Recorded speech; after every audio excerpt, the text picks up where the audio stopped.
I haven't got a notification. It hasn't popped up for me at all.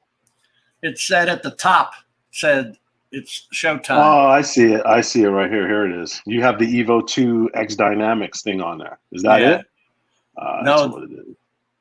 Oh, is it? The thumbnails, the X. Yeah. Oops, sorry about that. Holy cow!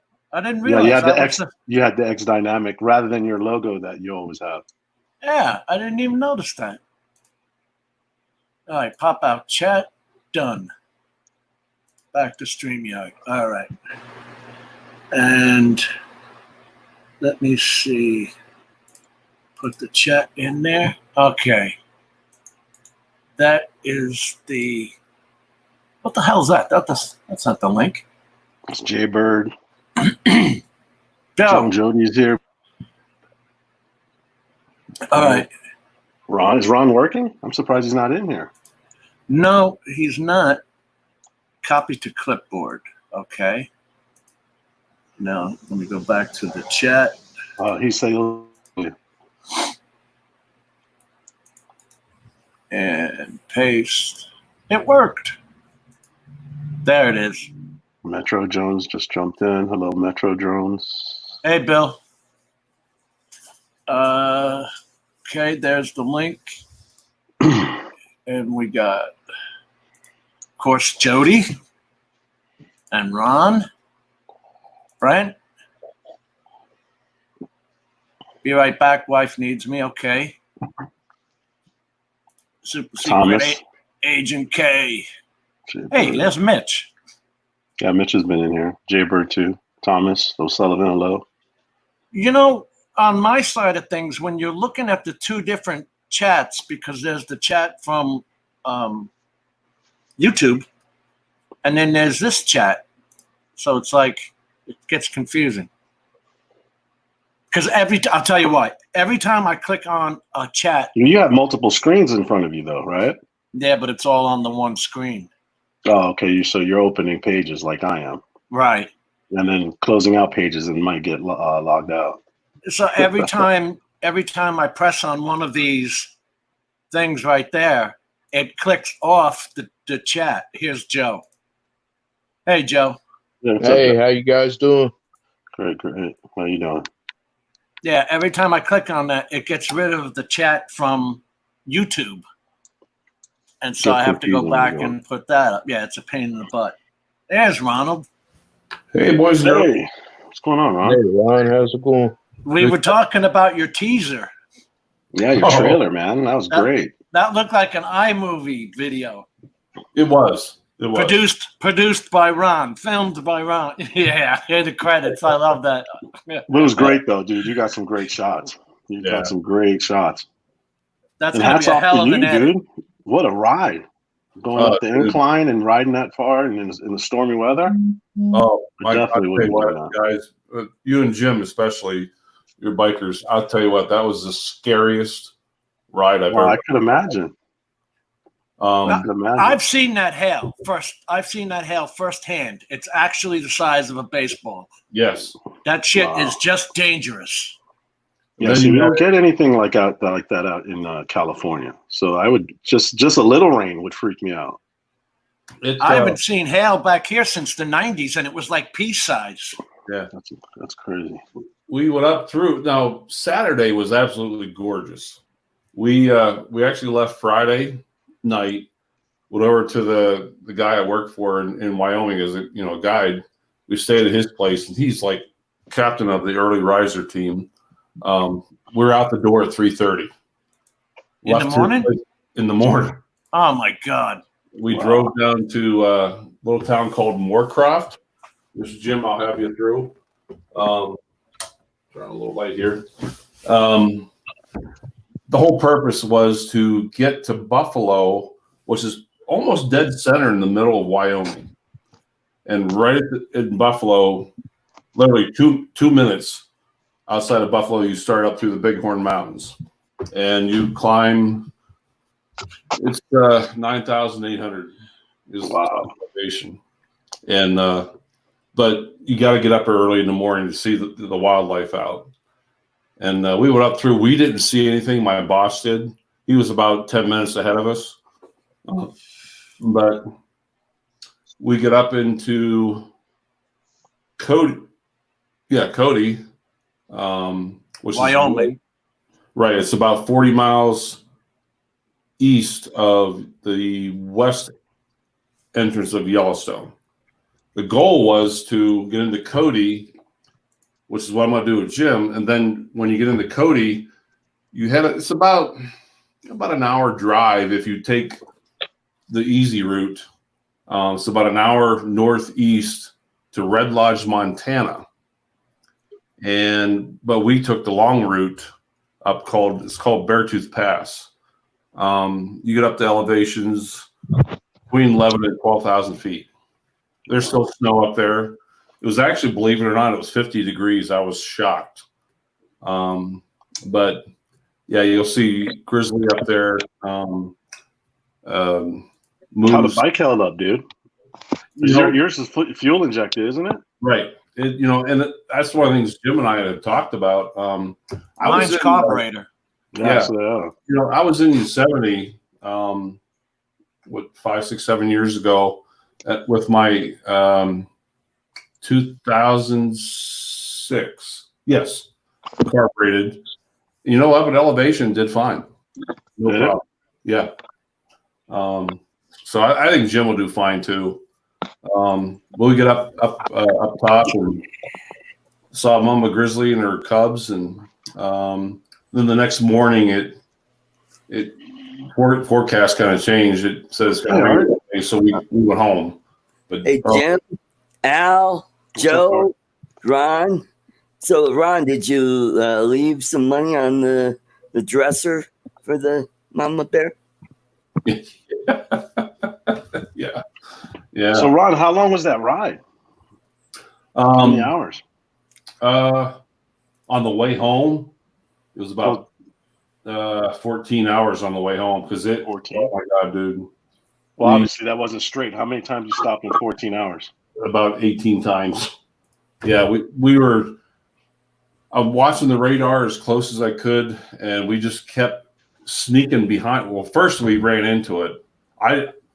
The one time I looked at it, it looked like just yellow, green on the radar that it was rain, but then it turned to red and pink. And that's when you get severe rain, you get hail. This is no lie, guys. We were on the interstate down to about 30 mile an hour, more cars than bikes pulled over. There was this group of women bikers. There were 5 women on bikes they had pulled over, and people that were pulled over felt sorry for them. Come on in my car, protect them. Wow. Their bikes were getting blown over, 50 to 70 mile an hour winds. Wow. Yeah. How I held that bike up, I have no idea. And I kept asking Nancy, I said, "Are you okay? Do you want me to pull over? Do you feel okay?" My life would have said We ran into the last stop we made was in Sundance, Wyoming. I held that bike up. I have no idea. Was an hour west of my house, and a young couple pulled in with a brand spanking new Jeep Grand Cherokee, destroyed. Just about 10 holes in the windshield, and yeah, it was terrible, guys. But we made it back. Was it a constant wind, or you were getting the gust? We were getting the gusts in Wyoming, and actually the thing that was kind of cool was I've never seen lightning straight up and down, like that big. I've never seen that in my life. Never. It was kind of cool to see, but scary at the same time. Yeah. Now, when you make that full video, don't cut that thing short. I won't. Yeah. Let's see the full beauty of that sucker. Yeah, that was a great trailer, dude. Yeah.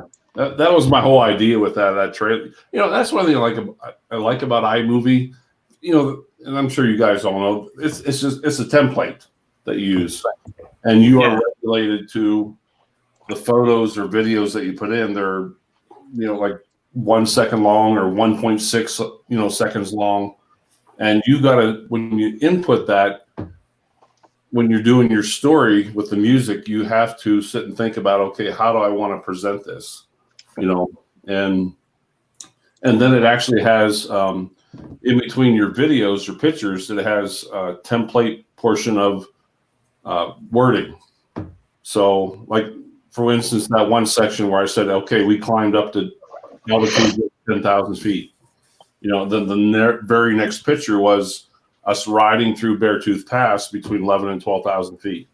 You know, so you got to time it out, and it's like I said, it's a lot of fun kind of putting that together, and it was a great ride overall. Though, met some neat people, and Ron, I'm not gonna lie to you, I did get a chuckle out of you guys wearing goose down and riding goose down jackets, the bubble jackets. Okay, yeah. It's a little different.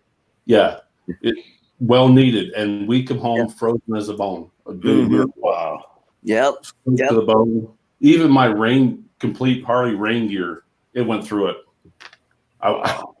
Dude, I come home and turn my heat on in my house. That was that cold. Wow. I was near hypothermia. Yeah. That's insane. Like that when I drove up to Ron's place a couple months ago. Same weather. Still snow on the ground over at what was that pass I went through from Four Corners over to up through Spearfish Canyon or up around yeah, up in that area. Wow. Yeah. Mm-hmm. Yeah, you never know. Mother Nature, you know, she's a woman. Yep. Change her mind. Same way. We just had snow in the mountains a couple weeks ago. All right, here's Ron's 1 minute teaser. And Ron, you just used the mount you sent me that link. You just used that camera mount. Yeah. And just switch the camera around from front to the facing you. Yeah. That was great footage, dude. Yeah, it really was, wasn't it? Going through the clouds. That was the Osmo action. That shot, right? Yep. Same thing there. Kind of surprised it got that quality through the cloud. Oh, dude. Yeah. That was the Mavic 2 Pro. What? That's a nice shot right there. Yeah. Mm-hmm. Adrian. That's crazy. Adrian. Hey, Adrian. This is the Sony RX10. Wow. Yeah. How's everybody doing? Good. What's up? Yourself? Adrian. What's up, I'm about to absolutely terrorize XDynamics on here real fast when Jim gives me the chance. Do you want to do that? I don't know. I was talking to Jim about that. It kind of like disappeared, like the Vcoptr. The Vcoptr, I kind of knew wasn't going to go because they wouldn't even let that thing fly at sea. Yeah, no, anywhere. It was glued to the base. Yeah. They wouldn't let it fly. But Jim, did it ever come out in the consumer market, or? I don't ever remember seeing it. No. The Vcoptr has not come out. But the Evolve 2 was supposed to come out June 30th. I tried contacting the company. You can't even email them. Wow. Right now. First, before we even get started, first of all, let's look at this price for what you get with a 4/3 camera. Yeah. Okay. This is outrageous, ridiculously overpriced again. There is no doubt in my mind that this does not meet up with the tech that they have put inside of it. But dude, Dan, you could make it if you're a commercial pilot. You can make your money back on that pretty quick. Your return will be quick. Talk to me. I'm just saying. I'm telling you, if you're a Part 107 and you're working in terms of like getting gigs and doing jobs, you can do that with like. Yeah, you can do it with the Mavic Pro and all. I know that. I know. I'm just saying that was fraction of the cost. It's all about the person if he wants to get that or not. It's like me. Yeah, I took the plunge on the Evo 2 Pro. You know what I mean? And a lot of people probably would have never done it. Unnecessary things here involved, like this frame that they built it out of, the need for this crazy dual touchscreen setup that they just have to have for some apparent reason that makes no sense to me whatsoever. They're doing things that I feel like real pilots haven't asked for. They've taken like a few considerations and then kind of bundled it into like one pile of crap. And then they're like, here, we gave you what you wanted. That doesn't impress me in the slightest. There are drones at a fraction of the price that do exactly what this does with a better flight time, just better. Like, it just, the whole thing is a joke to me. This is the second time around they've tried to do this to everybody. I'm not playing that game with them. Now, if I stand correctly, I think they have it's a micro 4/3 camera, and it only shoots 12 megapixel pictures, still images. Right. Yes. No. One shoots 12 and one shoots 20, but they're pixel binning. I don't know how the hell. Okay, I didn't know that. I thought it was just 12 megapixel. No, I just talked to the guy, but I can't share the volume. Can I? I don't know. If I play the volume on this, see, I'm talking about the microns. So Jim, you actually have to, when you do the page share, you actually have to go down to the bottom where it says share audio, and then hit that little check and then share it. Mm-hmm. Okay. Let me go back to that page. So go pause your video. Right. On that Chrome tab or whatever you're using. Yeah. And then go to reshare, and then go to Chrome tab, choose your tab, and then down at the bottom when you choose it, it'll have a little select audio. You'll see a little checkbox down in the left-hand corner. So stop sharing it and then share it again? Yes. Okay. Mm-hmm. And then when I share it again, so don't go to Chrome show tab. these tips again. Yeah, I'm going to Chrome tab. Choose your tab, click on it, and then go down to the bottom when you've chosen your tab, and it should see a little box in the left-hand corner at the bottom. Damn it. I'm such an idiot. Memorization, man. I got it all up here. All right, but I talked to this dude because I couldn't get anybody to help me. Just better blow my mind, bro. This better just be for almost $4,000. I better just be blown away by this thing. Well, for that price, you could get Inspire 2 with the X4 4S camera. For that price, I may as well just buy something. Now, listen to this dude. How many megapixels? 12 megapixel. 12. Yeah, but it has options on the. Right now, the existing model is come with the 12 MP videography, 4.63 ohm, good for low light. The other one is 20 megapixel, is for still photography. So there's a 12 megapixel video and then one for 20 megapixel photo. Did you understand that? I feel like that's not what he's saying. I feel like he's talking about two different cameras here.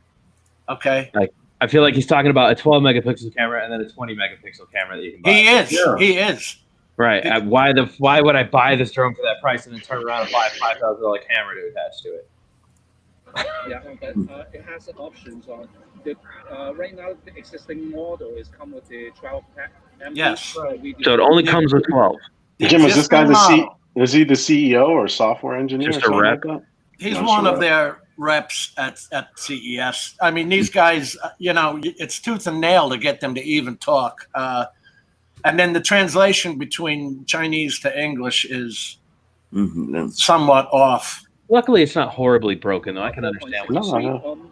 Good for low light. So he's talking about the 12 megapixel camera is great for low light. And then he says here, the other one.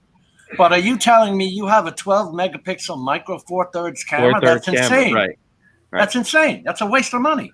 Yeah. 20 megapixel is for still photography. For still photography. Because a lot of the companies now are asking for 20 megapixels minimum. But you're not getting video. The bigger megapixel, the smaller the pixel size. Right. You want to remember that micron size. I'll skip through my little micron pixel size teaching portion. But this thing here is a 1000 CD. So you don't need a crystal sky. This but thing nobody cares. This has got it's got a GPU in it, a CPU, and a multi-user GPU in it to actually do the editing at the time. And it had a thermal camera. But was the thermal camera Boson? Lepton? I don't know. What are we playing on it? Video games, bro? I don't need all that. Yeah. That's so excessive for no reason. That's what you're paying. Like the majority of your price is the camera and that stupid controller. This is the Evolve 2 I bet you that control is heavy as hell too. I bet you it looks heavy. Does that? Can you hook a lanyard to it, Jim? Yeah. When you were there? You can? Yeah, see it on the sides there? Of course, it says a 33-minute flight time. 11 God kilometer damn, the range, thing looks like it has 11-inch props on it. 11 and a half, maybe. What are on that thing? That drone looked ugly as hell. 3K 12 carbon fiber and magnesium. I bet you won't get no aircraft About 2 frame kilogram. cracks on it, LiDAR like the sensor Phantom 4 Pro. technology on the bottom. Yeah. Phantom 4 Pro had a lot of ones I had cracks on it. I would say Motor maybe mounts. not micro fracture cracks from Yeah, there you go, vibration, micro but I fracture. guarantee one crash would break it. Firmware up. Oh, yeah. It's a unibody. Mm-hmm. And then you're really, really I guess expensive this in is the hole LiDAR for sensor replacing the entire technology. shell. Put it like this. Now, what are the speaker-looking things for? I mean, That does look interesting, doesn't it? Yeah. these are LED lights. Right. This is For supposed heat? to have. It's So- supposed to have LiDAR detection and the So it sonic looks like- detection. Maybe it's the Air, maybe? Fan air. the COVID-19 area. Leave immediately. I don't remember if this was open vented, to be honest with you guys. So I don't want to badmouth them ahead of time. I wonder if that's like an air vent, Jim. Yeah. Oh, it's not open probably is. vented. Yeah, it looks like it's just a shadow that you're seeing. Yeah. Yeah. Well, why the hell put them there? 3-axis camera. Design, bro. Turn. Yeah. And then, it's- Jim, you can't use your own lenses for this. So if you have a micro Four Third lens like my GH5, you couldn't switch your lenses from that onto this, huh? No. This was a proprietary mounting, just like DJI's. Mhm. Front sensors. Hey, Not Jim, you know one of the things I noticed the other day? What's that? Flying up at altitude, the drone, when I was, like putting it away and everything, I noticed it was so much hotter flying at altitude. Oh, that's because it has to work harder because there's less air up there. Yeah, It's that's what I damp. was thinking. Well, that's true. The air density is thinner. Yeah, but you don't have to start worrying about that until like 9,000 feet. I was above that. Oh, were you? Oh, well, that Yeah. makes more sense then. Okay. Yeah. I was They like, had- dude, you got to be at like 10,000 feet is where you got to really start stressing things. Yep. But yeah, if you're higher than we talked about that at one time. Jim, you guys ever see the Mount Everest base camp flight that somebody did with a DJI Phantom 3? Yes. Crazy, The ski- man. Yeah. Oh my God, was it crazy? It was barely under control at all the entire time. Yeah. It was like, Well, and that's what, 15 to 17,000 feet? I have no idea. Something crazy like that? Yeah, probably. But I'll tell you what, guys, one of the things that came in handy, with obviously with the DJI drones is your map. We were up on top of the one pass in Sheridan, and we were about 96, 9,700 feet. And I only went out, I don't know, 600, 700 yards. And the clouds were I was trying to capture some really like low moving clouds coming in within 30 seconds, complete white. It's like, Wow. oh crap, can't see anything. It's like, okay, revert to your map Hey, Dean. and switch up and follow your green line back. Hi, guys. Hey, Weenie, what's good, bro? There's never a Hold reason on. to panic as long as you still have that map. You can Yeah. follow the green line right back. yeah, that's the only way I got it home. Either that or hit the return to home. But yeah, I lost. I mean, I was sitting there looking at it 1 second, 2 seconds later, it was gone. Yeah. So Dan, have you tried to get a hold of XDynamics in any way, shape, or form? Yeah, so the first time they dropped their first one, I actually okay, here's what happened. Billy Kyle got one. And Ken went over there to help Billy Kyle with his, Ken Right. Dobo. And Billy said that I might be interested in testing one. And so they reached out to me. And I told them that I might be interested. I want to see what Billy has to say. So I waited. Billy got back to Ken. Ken told me what Billy had to say. Billy was very frustrated with it. At first, it started off cool, but apparently had all these little issues that they had to tap in and work out, and it required some tuning out the hole. And it was just a bad setup from the get-go. So I told them I have zero interest in testing this product. And then Ken did his video, and I sent him a thing back, and I said, hold up now. This thing's been in design, you're telling me, since 2015? and you're just now trying to convince everybody you're going to release it in 2018. I don't understand what like now it's extremely old tech at this point. Like I don't, you're asking way too much for a product that only costs this much, and it's old tech. It's old news. Like it doesn't have any upgraded tech except for this controller, which they're still trying to push off on people as being this amazing double touchscreen lit blah blah blah. Like nobody cares. I don't care. You know, I don't think the majority of people actually care about the transmitter. Not in the way they think it does. So yes, I did talk to XDynamics. No, I don't want to test the product, and we had a big powwow. Me and them went back and forth on their Facebook page for quite some time about this. And then finally, I made my 1 mile marker video for them. I don't know if you guys remember that, but XDynamics claimed at least a 1 mile range, and from what we saw, it couldn't even pass a football field without running out of range.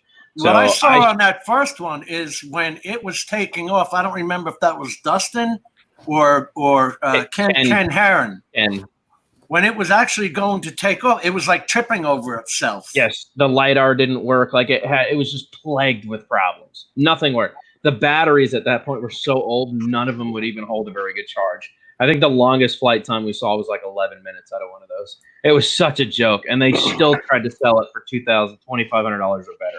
It was just, I would never deal with that company on any personal level ever again, ever, because I see the way they do things, and I really don't want any part of that. So, no, I am going to be one of the people that is totally against the Evolve 2. So you think they're just a victim of the COVID and fell under, or you just think they're just stopped production and haven't gotten back?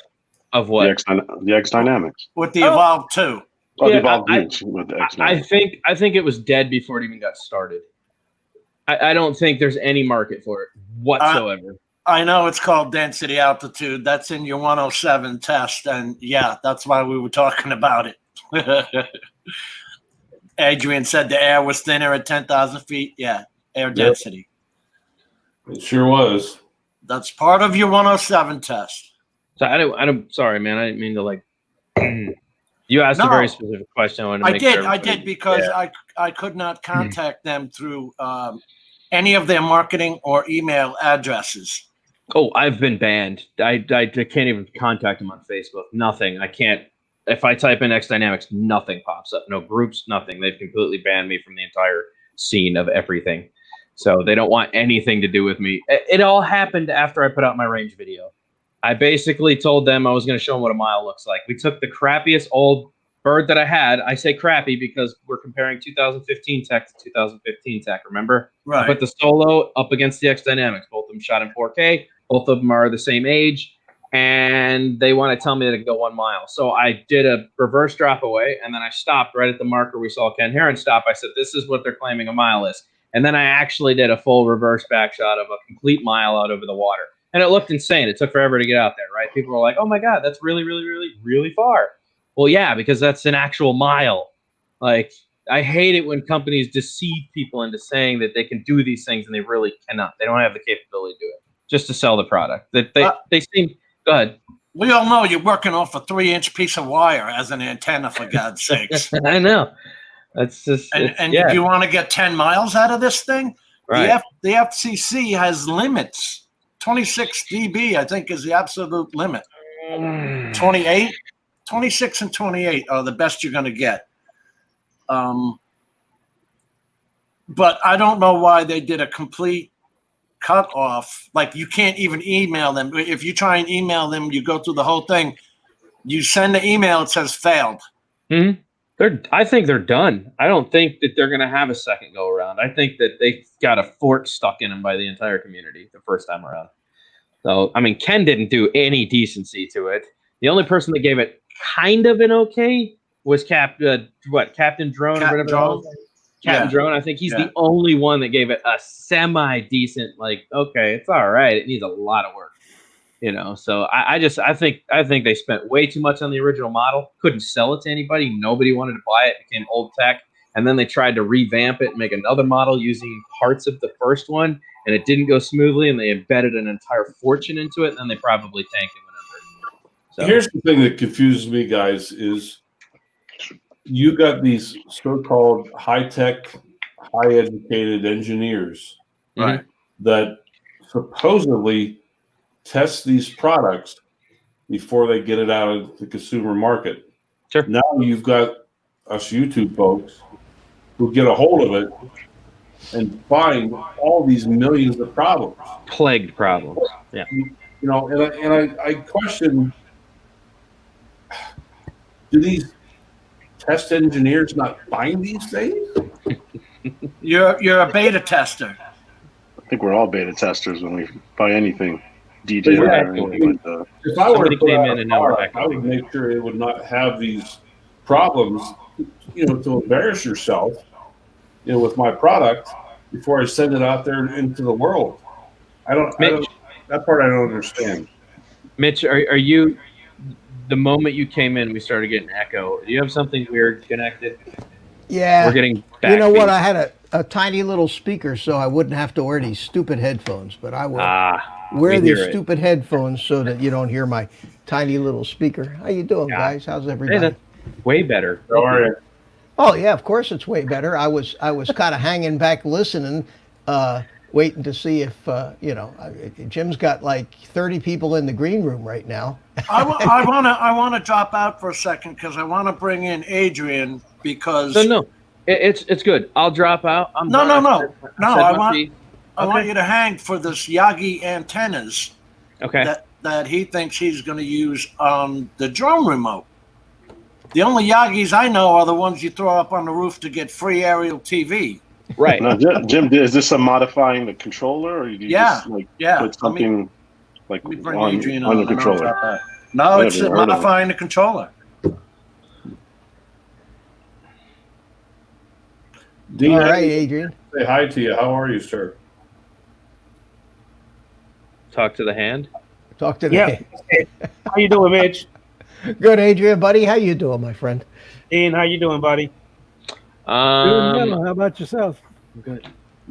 Dan, how you doing, Chubbs? I'm good, man. Just playing with my nipples and talking to you guys. Oh, Diaz, what's going on? what's up, bro? How you doing? Okay. Nice to see you too, Adrian. What the hell is Jim talking about? I don't even have the antennas yet.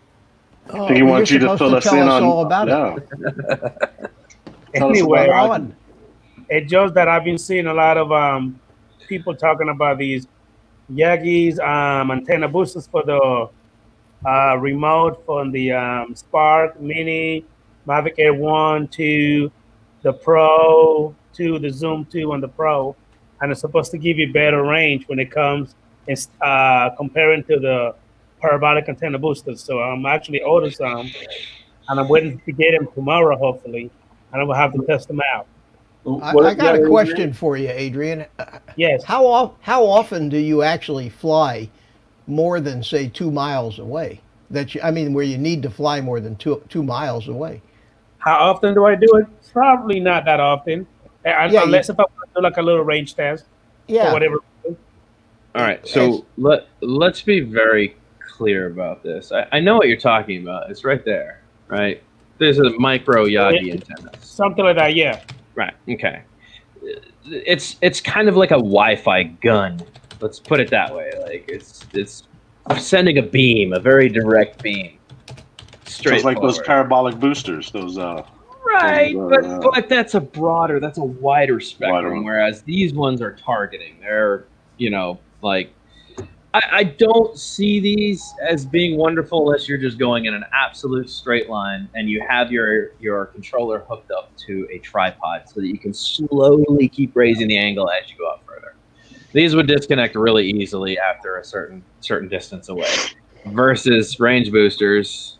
You know what I'm talking about? They're directional. They're very directional. Yes, very directional. So let's just get that clear that they are extremely directional.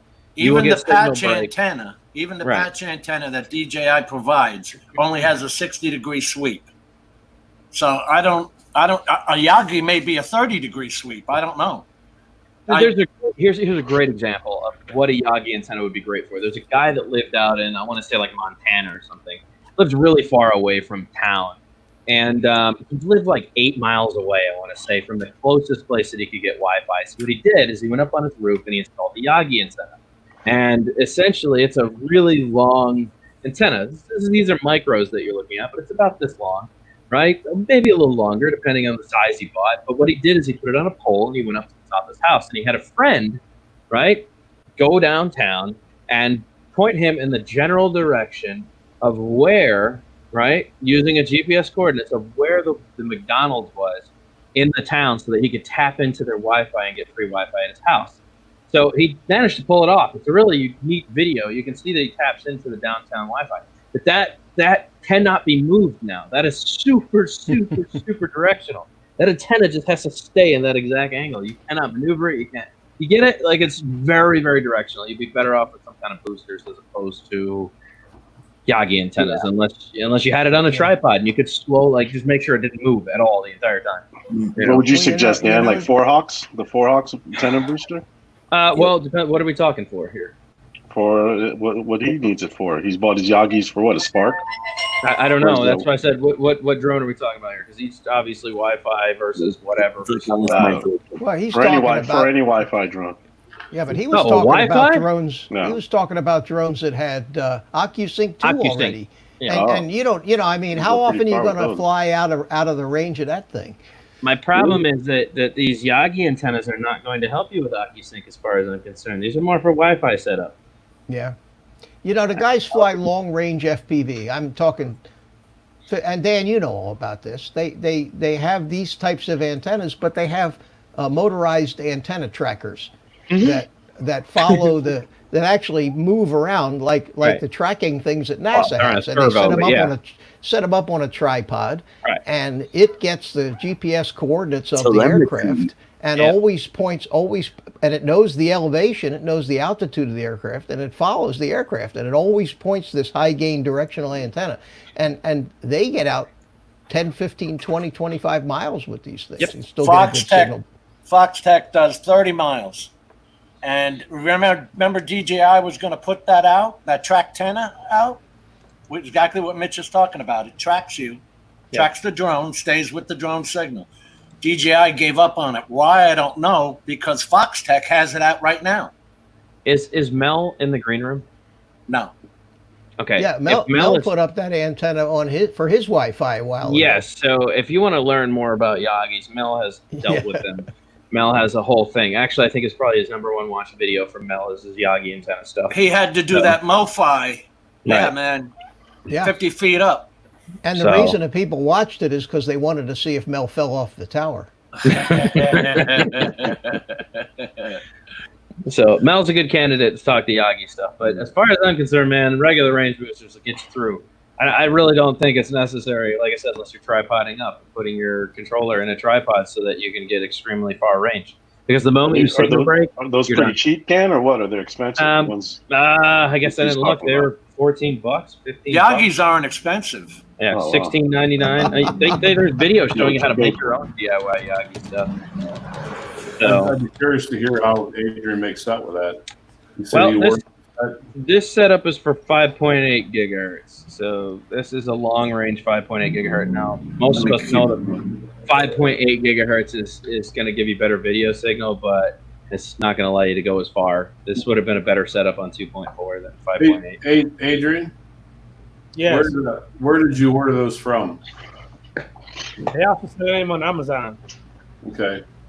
Again, what I said was on these antenna boosters, according to what I'm seeing folks flying, using it on YouTube, they use it for the Spark, Mini, the Mavic Air 1, 2, the Mavic Pro, Zoom, and the 2 Pro. So that's not just Wi-Fi, that's Occusync too. It's supposed to extend the range of where you want to go. I never said it was perfect. I'm just going according to what. No, we get that. We ain't picking on you. We get that. We're just trying. Hold on. We get that. We're just trying to explain to you that they are.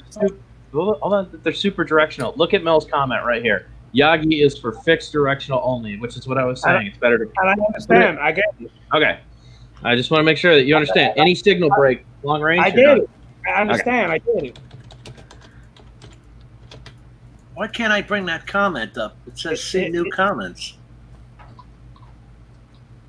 I know that there's some people that have been using it, and on the remote, they can't even put, how the antenna be standing up, they can't even lay them flat. They have to be up.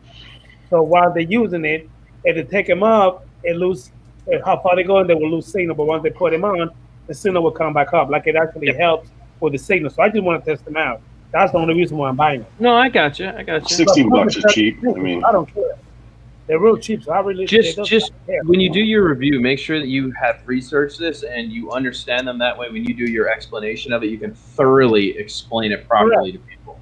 Okay. John, what's up? Now, question I had, Dan, you had mentioned this is only for 5.8.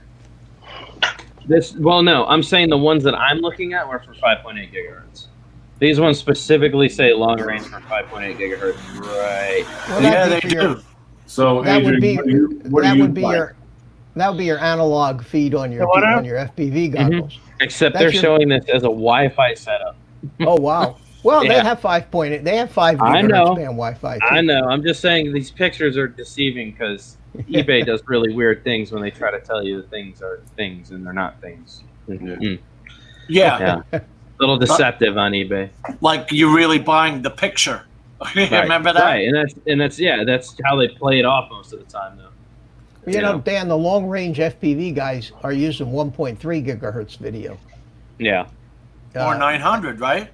Well, 900 for the radio transmitter to control the drone, but for the video signal, they sell 1.3 gigahertz transmitters and receivers, and of course, the lower the frequency, the further it goes.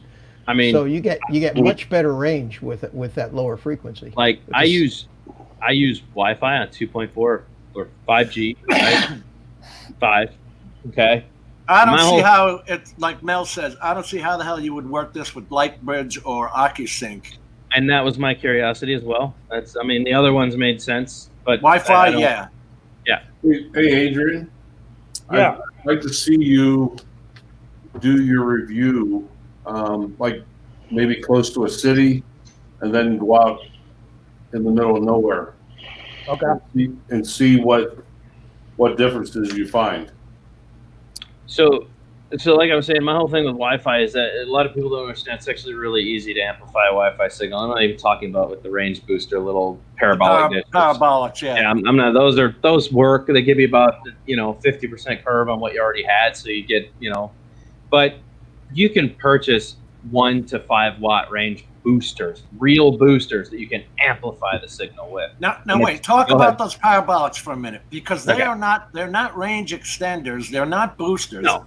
They're signal shaping. Yes, you're basically taking, instead of a 360 signal, you're just curving it all one direction. Exactly. It's like the fake HDR when they're taking 3 bracketed photos and getting the best color out of the 3 of them. Yeah. You're just shaping here. Yeah. But if I bought actual range boosters, they're about $75 a piece for 1 watt. 1 watt range booster, 75 piece. So for just under $200, let's say I had a 3DR solo still, and I hooked up those Wi-Fi boosters. 1 watt of transmitting power is actually a lot. It's a lot of transmitting power. Hell you guys know that, right? That's a very extremely stable signal to push out there at 1 watt. So you can amp it up all the way to 5 if you want to, but that's a really powerful push right there. There should be no need for that.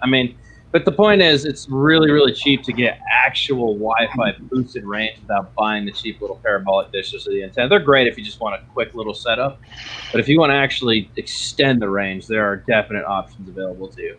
Yeah. So, hey, Adrian, the reason I asked you to do that was probably 75% of the flying that I do is out in the middle of nowhere. No Wi-Fi, no cell towers, so if it can help me, in areas that I go to, I'd be very interested to hear what you find out. Gotcha. Yeah. Well, I can't wait for the review, dude. I got to see these Yagis in their working environment. Yeah. Dean, how you doing, buddy? I'm doing pretty good for an old guy. How are you? All right, bud. Hey Al, did you saw that video I had that had the weird lights in it, UFO looking things? Didn't you? I did see that. The people from very interesting. People from MUFON, MUFON, that investigate UFOs have been talking to me about that. They had them send me the unedited video. Oh, really? Yeah, they're Wow. interested in it. There was Did you guys? some, That was some crazy movement that thing made. yeah, there was in the sky. some kind of big magnetic disturbance on June 23rd that was supposedly going to be the cause of some UFO activity, and that was recorded on June 23rd. Wow. Yeah, that was a great capture. Yeah. So they sent me 2 or 3 emails back and forth asking me questions about it.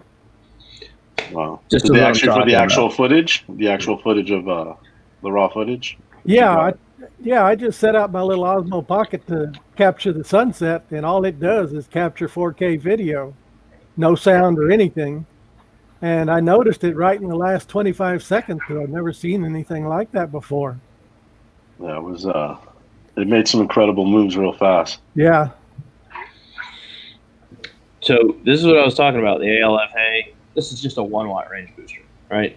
If you bought 2 of these for signal push and gain, I promise you, you would easily go 4 to 5 miles, 6 miles on any Wi-Fi bird.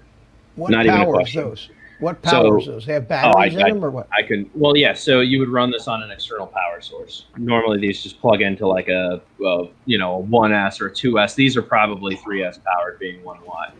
You're also going to be running them 2 of them, so you're going to just tie them right into the antenna setup that you already have, and then you're going to power them.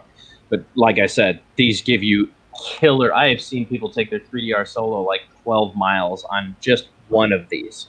So if you were curious how far you can go with these pen adapters are insane as long as you have an SMA or RPM SMA connector that you can put them through.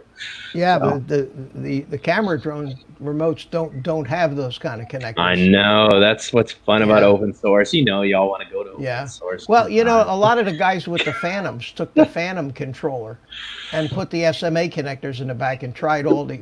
This guy, Never Mind Your Own. You ever seen his stuff? Yes, I've been watching his stuff lately. He's tried all different kinds of these long-range antenna things. Strange-looking contraptions with big stands and big flat panel directional antennas. And every one of the videos I saw with those things, turns out when he was all done, he just put the regular old antennas back on, and they seemed to work just about the same. Yeah. Yep. Patch antennas do pretty good, man. I've definitely increased range with decent patch antennas. There's no doubt, even Wi-Fi, I've definitely gotten some serious range boost out of. Patch antennas and parabolic dishes work pretty good. They're very simple, but they work very well. What's the other one? What's the one that looks like a spring? Goes from small to big. I can't even think of the name of that right now. It's very. I know what you're talking about. Penetrating, very penetrating. It's kind of like a Yagi, but not with the crosshairs. But you got to actually always be pointing them. Yes, directional. Because all my goggles, most of the guys with goggles, you're going to run one patch. Yeah. And one circular polarized, and if the thing starts to get fringy, you kind of point your head towards the drone. You're going to get a little better signal from the patch antenna. I can't think of the name of it. It's just a really weird setup. It's FPVLR. No, I think it's an FPVLR setup. Hold on. This is the DJI. This is DJI's patch antenna. Oh, okay. Now, if you take this apart, you take this cover off, it's split down the middle between a 2.4 and a 5.8 signal. All it is if you remember those fake cell phone antenna boosters. Yeah. All these are is printed circuit boards trying to direct the signal, and it only has a 60-degree direction. Now, Mad RC, you ever heard of him? Yeah, Ian, yeah. Over in the UK, yeah. He took these apart and he actually did a full review, and where he shows you what's inside here, and he does a directional test. I mean, and when these drop off, Mitch, they drop off. Oh, they're done. Yeah. It goes to no signal. Yeah. And he's not a fan. Most of those guys aren't fans of any of the printed circuit board type antennas anyway. Here's another killer one, okay? The Senjashins. This is 2.5 watts for 2.4 boost. This one's a fraction of the price, but it does very well. I've seen a lot of people starting to use these with their setups now as well. So for those of you that have the ability to connect to SMA or RPSMA, this is definitely another route you can take for a very cheap price. So if you can't afford the ALFA setup, which I think is probably a better quality, this one's a good one to back it up with. So. But to get all DJIs connect through SMAs. You know, if you take the cover apart, the antenna on the outside goes to an SMA connector on the inside, or an IPEX, right?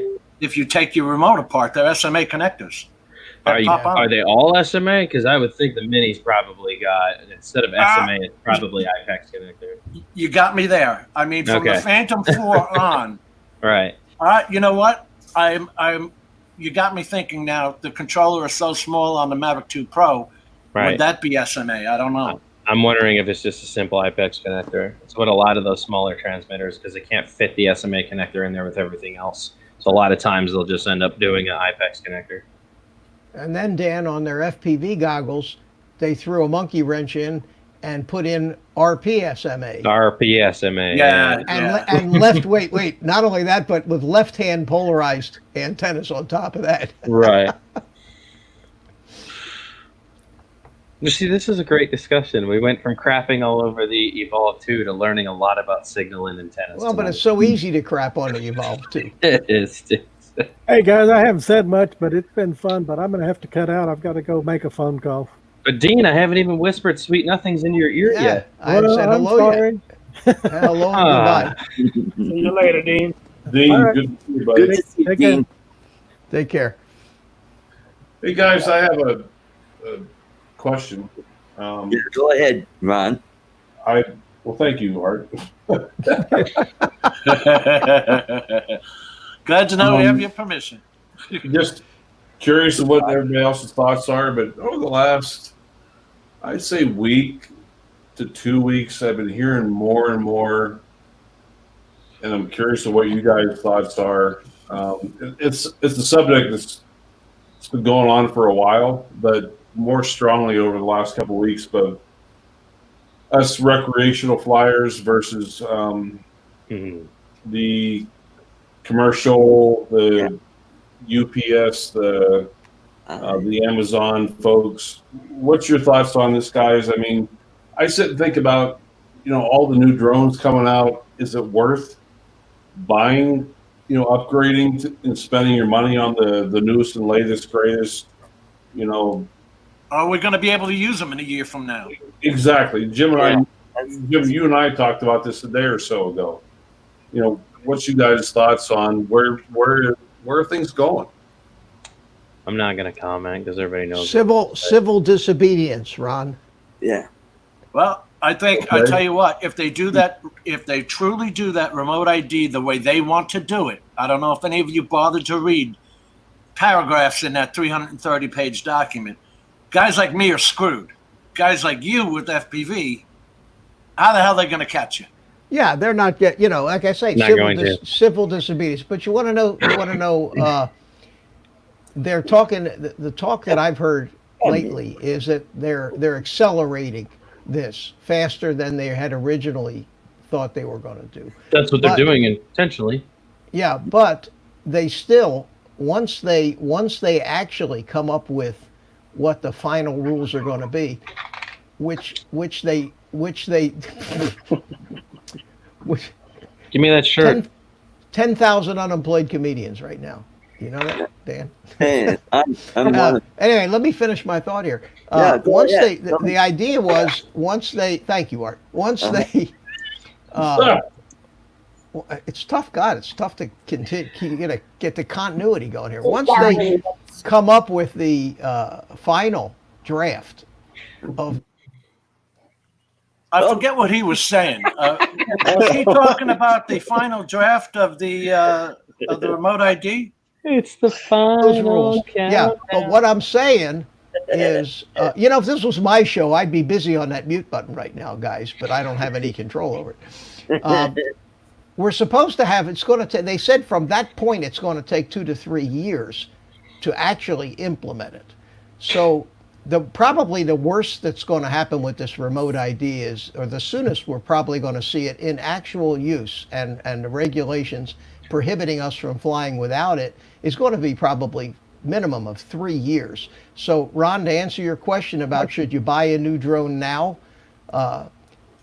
if you plan, probably you'll be good for the next 2 or 3 years with it. And then by that time, hopefully, the private industry will have come up with some way to either retrofit, come up with a small little gadget that you can just stick on your drone like you do a light, with Velcro, that will be legal. By that time. But the That's all Drone Advisory we Committee. know right now. Did you see I thought they were speeding up the process for this whole thing. Right, They had but the the process process. Saw to be the 3 Drone years. Advisory Committee It's video. going to be a year. I don't know about that. I don't think they can actually get it implemented and up and running in a year once they decided what exactly it is that they're going to implement. Right. I know they didn't read the 53 or 55,000 comments that No, were Of course not. No, What do you that's think? for Of sure. course not. You ever been to a county commission meeting where some big money developer wants to rezone everybody's backyards and the whole neighborhood shows up to bitch about it, and then when all is said and done, the council people who've been paid Do it in anyway. advance do it anyway? Well, that's what happens with all things with public comment. That's why I didn't send an articulate Yeah. message. I took a dick pic and sent it to him instead. Yeah. If anything, they hire people to sit with. They hire people with senses of humor to sit there in the back room and laugh at these things that we write. I'm sure they No, laughed. no. The guy from the AMA, Hansen, Useless. They're he so didn't say a useless. word during the Drone they're Advisory useless. Committee video. Those The only people, one who they- spoke up for us was DJI's Brendan Shulman. Yeah. There Now, is the 87 AMA million, does not. 87 million flights, 10 Don't million care flight about them. hours, no injuries. The AMA does not care about drones. They hate drones. The AMA, the guys at the AMA local club fields treat drone pilots like the plague. They don't want to know about us. They don't give a shit about us. What they don't seem to 'cause they realize feel we is this is ruined going it to for kill. Wait, This is wait, going to wait, kill wait. their. This is going to kill their hobby as well. They Why don't do you feel realize that, it. Mitch? We're Well, because part of- I've been an AMA member. Ron, I have a 4-digit AMA number. I don't know if you know what that means. Yeah, I do. I have a 4-digit AMA number. It shows you how far back I go with the Right. AMA.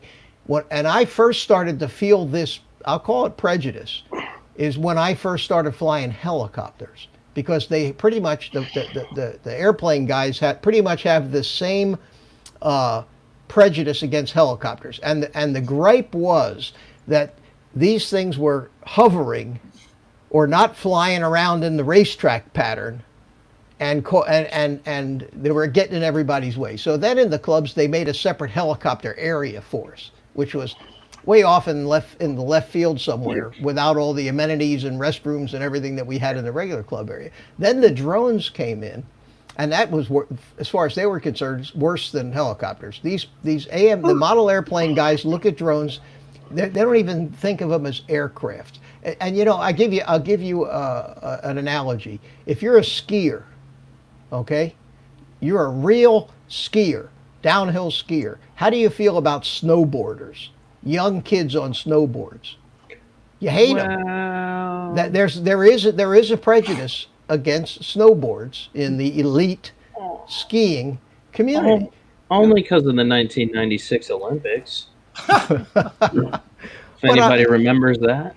It is real, and anybody who's an AMA guy, a model airplane guy that has tried to take a drone out to where they're flying model airplanes, more than not will tell you that they're not really considered one of the boys anymore. And I've felt Ron, just go to any AMA field and tell them you want to fly your drone, and you'll see exactly what we're talking about. They do not treat you. I did any that kind of back in 2015, 2014, not knowing, new into it. I took my QX350 out to an They AMA will field. tear you up.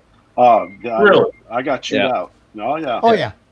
I got chewed Too out. dangerous. Not an too explanation, dangerous. just beat it. Yeah. Yeah. No, Don't it's come still here. the same today. Still the same. I didn't even rejoin our club down here this year. I didn't even pay the dues because I have no use for their flying field now that I found a couple of nice parks I can fly at. You go. And, That's what I don't Mitch. understand. We're all in the same hobby. Well, but they don't not to consider them. it the same hobby. It's not the same hobby to them. Right. Building model airplanes is a craft, and you're building scale airplanes. You're spending 6 months. You're doing things that people don't do with drones. To build a drone, a couple hours you built a drone, or you bought one. So they don't consider the drone people actually hobbyists when it comes to the RC hobby. Yeah, because I think it's. Go ahead. Sorry, Ron. I fly in real aircraft every day, yet all of us, whether you're drone, whether you're FPV, whether you're model airplane or helicopter, you're standing on the ground controlling your aircraft.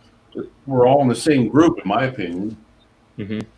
I think so, but drones just don't seem to ever get considered when you talk about the RC hobby. Let me give you, for instance, Mitch, down at the field that I fly in, on Saturdays, they have an RC club that meets on a private piece of property there. In that open area that I went to. When I came with my drone, this guy with one of your helicopters, he was gas, not electric. He was flying at my Phantom 4, trying to down it, and would get pissed off when it would automatically move out of the way. I mean, they truly don't like drone people at all. They do not. Yeah. All right. So let's talk about the real reason why, though. All that's great. I don't think that's what caused it. I think what really did it for them was that we brought way too much attention to the hobby way too quickly with our activities and the things that we do. And all of a sudden it started shutting down their beautiful little world that they had to themselves, right? All these FPV guys. That's a good point. That's a good point, Dan. I'm telling you, just the way that I talk to AMA people, I see it. It's almost a form of racism about my hobby. Yeah. You guys are ruining our hobby. You guys, there's some validity to that, Dan. When you think about it, RC guys, we only would fly our airplanes at our club field. Mm-hmm. We never took them to office parks on Sunday morning and ripped around office buildings and in and out and under stuff. We never took them to parks where people were and ripped around. We never flew them over somebody's backyard and hovered them there. They're mad that you can't do those things. Well, that too, but that you're right about that drawing attention to the hobby. Mm-hmm. It does draw attention. Yep. So, like I said, all those idiots dropping stuff off at the prisons and all that crap. I mean, come on. If it wasn't for them, since there are no accident records I told you guys what happened to me back in 2015, 2016 when the stadium was built and I flew my drone up there, and none of these rules were even implemented. And I had 2 field agents 5 hours later come to my house and ask me a ton of questions. Office of Homeland Security, just before they instilled and installed all those laws. So I think you're the guy. It's your fault. I think there was just people panicking in general. I think what really frustrates me, though. Go ahead, Ron. The same snowflakes that are offended by Elmer Fudd are my God. That thinking that drones are offensive to the AMA club. Interestingly enough, Ron, I went to a club meeting right when they came out last year with the proposal for the remote ID. Right. And all these guys at the club meeting, and I'm one of the younger guys, because the model airplane clubs are generally a bunch of geezers, a bunch of old guys, especially down here in Florida. They're just old geezers. They're flying the same airplane they flew 20 years ago. They take off and they fly around the racetrack pattern, and then they land, and then they sit and talk all day. It's just you've screwed with their routine, is what we're right. Here's what happened in today's society. Why can't we all be a group? Why can't we share technology? Share, Ron, you're talking about what's going on with our country right now. I know. Yeah. Ron, why can't we just come up with a simple answer? Yeah. These guys, Ron, are not even interested. When I take an airplane out to my club field that has like iNAV and FPV and all the latest technology, they don't even care. They're not even curious Nope. about any of that stuff. And at the club meeting, when they brought this up, I had been pretty well read up on it because most of us in the drone hobby had really been following it closely. And I stood up at the club meeting, and because somebody had said at the meeting, we don't need to worry about this. This is only about drones, they said. So I stood up to correct the guy. I said, whoa, you guys we all need to take this seriously. This is about remotely piloted aircraft, and the rules that come out are going to apply to model airplanes. And then this other guy shuts me down. You don't know what you're talking about. And he says to me, I'm a private pilot and I know everything. Of course. I said, okay. And I got up and I left. And that was the last club meeting I ever went to. I don't need that crap. It just is in their aircraft versus ours. Ours has a camera. We both have to manually That's a big part of it, and manually control that aircraft. That's a big part of it, but I think people don't realize that we were using cameras on stuff way previous to drones. Yeah, I was flying airplanes with cameras 15 years ago. But people just didn't see it out in the public because most of these guys weren't flying fixed wing gliders out in public like we are now. So we stick out like a sore thumb right out the hole. I guess the frustration that I really have with all this is that, every hobby evolves, and it's almost like they don't want this to evolve or change. They don't want things to become, you know what I'm saying? It is frustrating to me. Ed says I should have shown him my pilot's license on it. Well, I actually did mention it when he said I'm a private pilot. I said, listen, friend, I'm a commercial pilot, multi-engine, flight instructor, instrument-rated flight instructor, and I'm telling you how it's going to be. And then I left. I was just pissed. I was so fuming pissed. I'm going to get my drone ID put on my Willie so when they ask for my ID. Yeah. I didn't even mention the 107. Yeah, you had the point there. People don't like change. No, they don't. It's pissing everybody off. Not at all. But you know what? When he says that, I should say, I have a 4-digit paramedic number. Would you like me to come to your house when you call 911, you son of a bitch? Yeah. He was trying to fly the helicopter at the drone to take it down. I have it on video. Yeah. I recorded the whole thing. They're like that, and it's racism. That's what it is. It's racism. What it feels like. I'm offended. Hiya, Steve. Hiya, Steve. How you doing, buddy? Steve, how you doing, buddy? It is definitely a divide. Can you hear me okay? Yeah. So Bob Casey should come out with a new shirt that says "Drone Lives Matter." Yes. Yeah, but they already have it. Oh, that's the one. Yeah, that's the shirt right there. Oh, you really want to get you really want to get shot, don't you, Al? I better watch what I said. Sorry about that. The area you live. Apologize if I hurt anybody. I do like that. I do like that. Hey, Al. They're making it an us against them thing for no reason. They're just not interested. They're not interested. These guys that don't care about the technology. You know what it comes down to, I think, Mitch, I agree with you with most of it, but people are tired of losing everything. And the pilots that you flew with or still fly with at the AMA fields have slowly seen their fields that used to have all the space go reduce, or like we have here in Orange County, we had 3. We have 0 fields here now. They're all gone.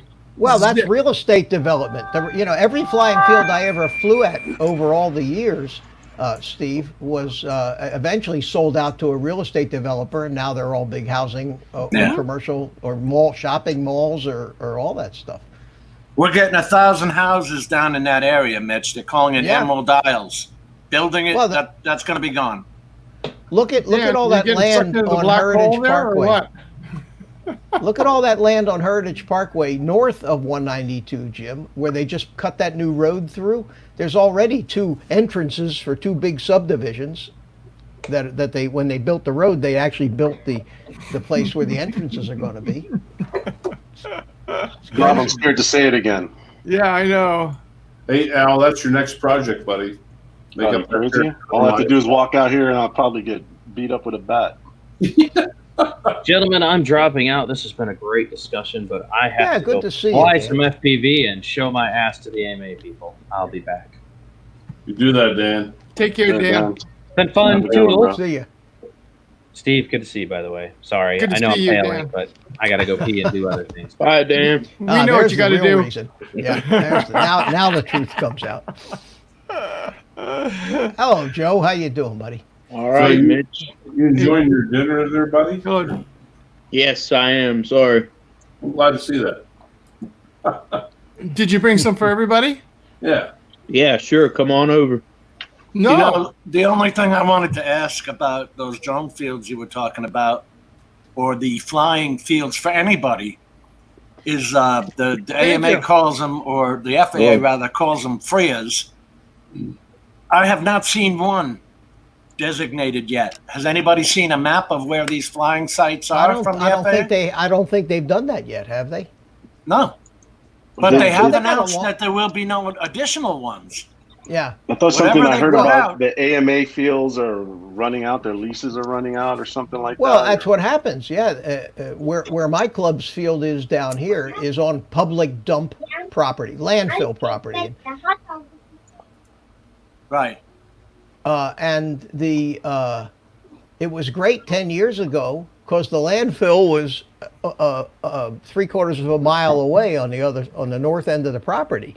Now the landfill is a couple of 100 yards from the runway, and there's 10,000 birds flying around over the flying field all the time. Well, that flying field is done now. It stinks. All you do is smell garbage when you go out there, and you have 150,000 Seagulls. birds flying overhead. Yeah, you can't fly model airplanes there. It's terrible. So where are they going to go? They're going to get a new field? I don't know. All I'm afraid of is that they did list in that remote ID spec that what we list is it. There'll be no additional ones from there. Well, as we all know, that's going to shrink. So what we're going to have to do, we're going to have to either figure out some way to be able to comply with the remote ID laws and fly like the rest of the aviation community. I mean, I'm a pilot. I've been flying I don't fly an airplane without a pilot's license. I don't fly an airplane that isn't registered, doesn't have its annual inspections, go through all that grief. Jim, you go through that grief with your drones. Yeah. That's what we're going to have to do. And the FPV guys are just going to be the bandits. We're just going to go bomb the office parks on Sunday morning, and if somebody says you can't do that, you go somewhere else. So Mitch, the question I asked earlier, is that everybody's feeling on the panel here? Anybody in the chat? Are we looking at 2-3 years? I think so until the actual drop dead date where they actually come out and say, after this date, these are the rules you have to. They've got to give you some kind of a grace period to get the equipment in, to get it in your aircraft. They've done the same thing when they put the ADS-B in airplanes. Yeah. That didn't happen overnight. They gave a date a few years in advance. They told everybody this is the new technology, and 3 years from today you won't be able to fly without it. And that's a good point. All over without it still, even here. They're not supposed to be by law. But they still are. do. They still do. They are. Hey, they're not supposed to be toppling statues in the town square either. Right. Yeah. And the other way to look at this is if our country keeps going like it is, there will be no laws against anything in 3 years. It'll be a free-for-all. So when you go flying, just make sure you take your M60 with you. And be politically correct about it. Yeah, I'll fly over the White House. Yeah. So who knows? Who knows what's going to happen? No. But I mean, as far as what we're doing, I'm just hoping that DJI if you buy a new DJI drone today, that it does have already installed in it the hardware necessary to comply with what they think the regulations, so they can turn all that stuff on with a firmware upgrade, and all of a sudden you got your remote ID and everything you need. But here's the question, Mitch. How can you say that when they don't even know what the regulations are, what's going to be required? You can't. They have stated it will be an evolving technology. Yeah. There's no way DJI is going to have. If a possibility, if the 3 and ever comes out, the Mavic 3, maybe that's further down the line. But everything that's out now, including the Air 2, even though Trees 300. No, we don't know. That's out. But hello, Mel. Question. Hey guys. Hi, You know, Bill. What's up, Mel? How you doing, buddy? I, Little bit off topic, but I wanted to share a little story with y'all real quick. Well, let's finish the topic first, though. Finish up, Ron. my question is, you know, with all these regulations potentially coming out, don't you think the multi-billion-dollar companies like DJI are going to be a part in the decision-making of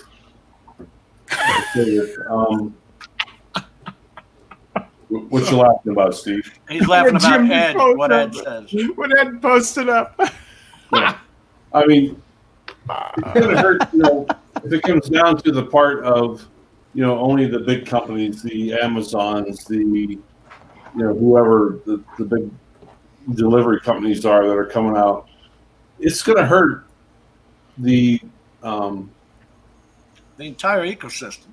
right. I think there's only one special interest group in that whole group they picked out that has any connection with drones, right? Wasn't it like AirMap or something like that, or I Kitty mean, Hawk or something? Right now, I understand that, you know, with DJI, they make a multitude of drones, from the FPV to the, you know, the agriculture to the whatever drones. But I think their big market right now is the consumer, the Mavic 2s, the, you know, whatever.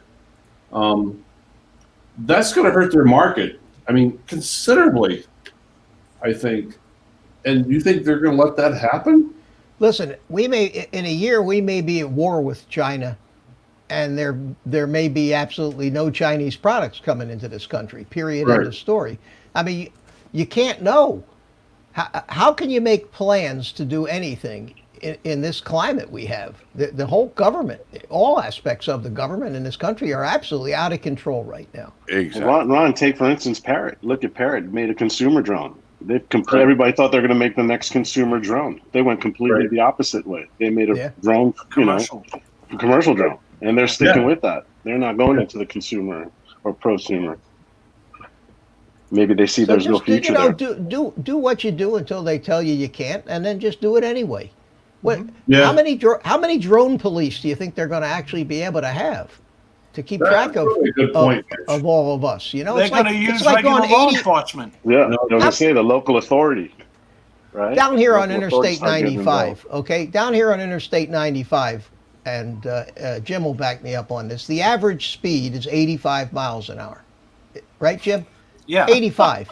If you're 70, going slower, but we do 85. Right, that's how fast. If you're going slower than 85, you get blown off the road. Okay, so everybody's breaking the law by 15 miles an hour, and you know, but and that's in the slow lane. There's not enough cops to stop everybody.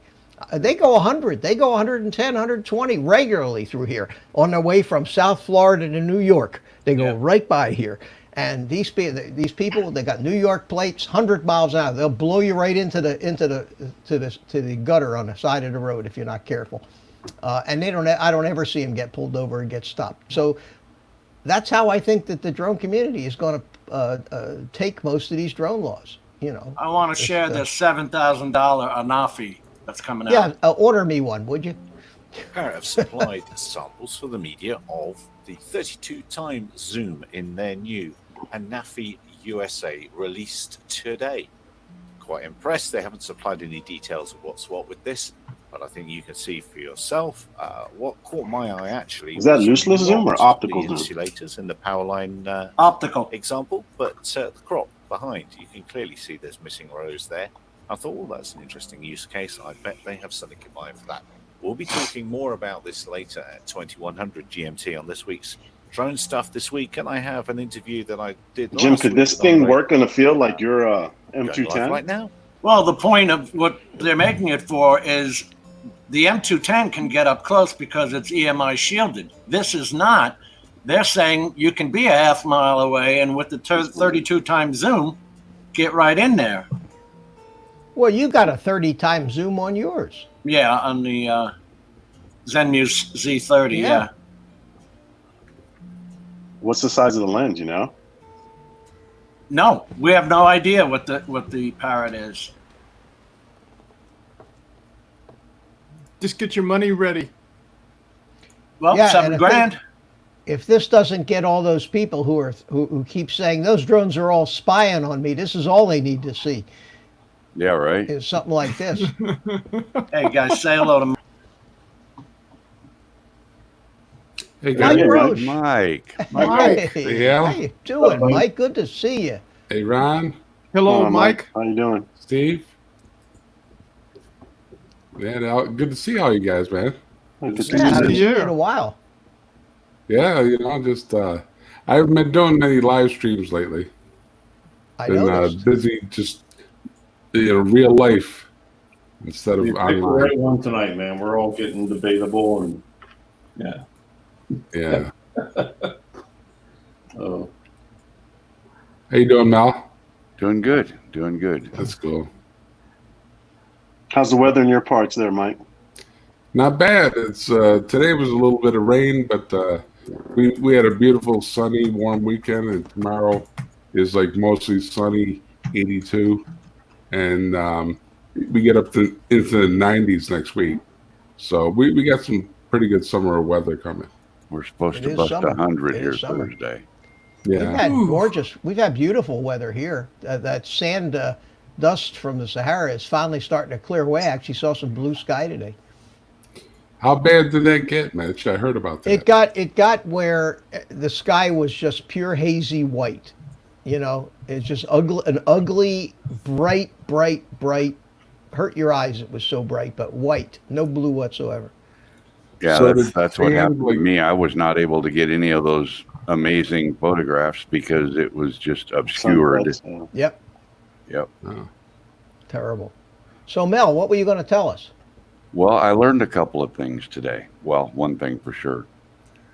At the federal level, there's only 5 FAA agents handling the drone stuff. That's not For the whole surprising. United States? Yep. For the whole U.S.? At the federal level, at the bureau level, there's 5, and that come from what I think is a really, really good source because he's the deputy sheriff that flies the drones for the sheriff's department. So here's how I met the guy. I decided to do a courtesy call on the sheriff's department today. Saturday night, I'm supposed to do a flight for a fireworks display. And, we're always telling everybody, we're always telling the hobbyists, especially in the rookies, don't fly within 5 miles of A, B, C, D, airports, jails, etc., right? Well, this display is going to be probably a third to a half a mile from the county jail and sheriff's office.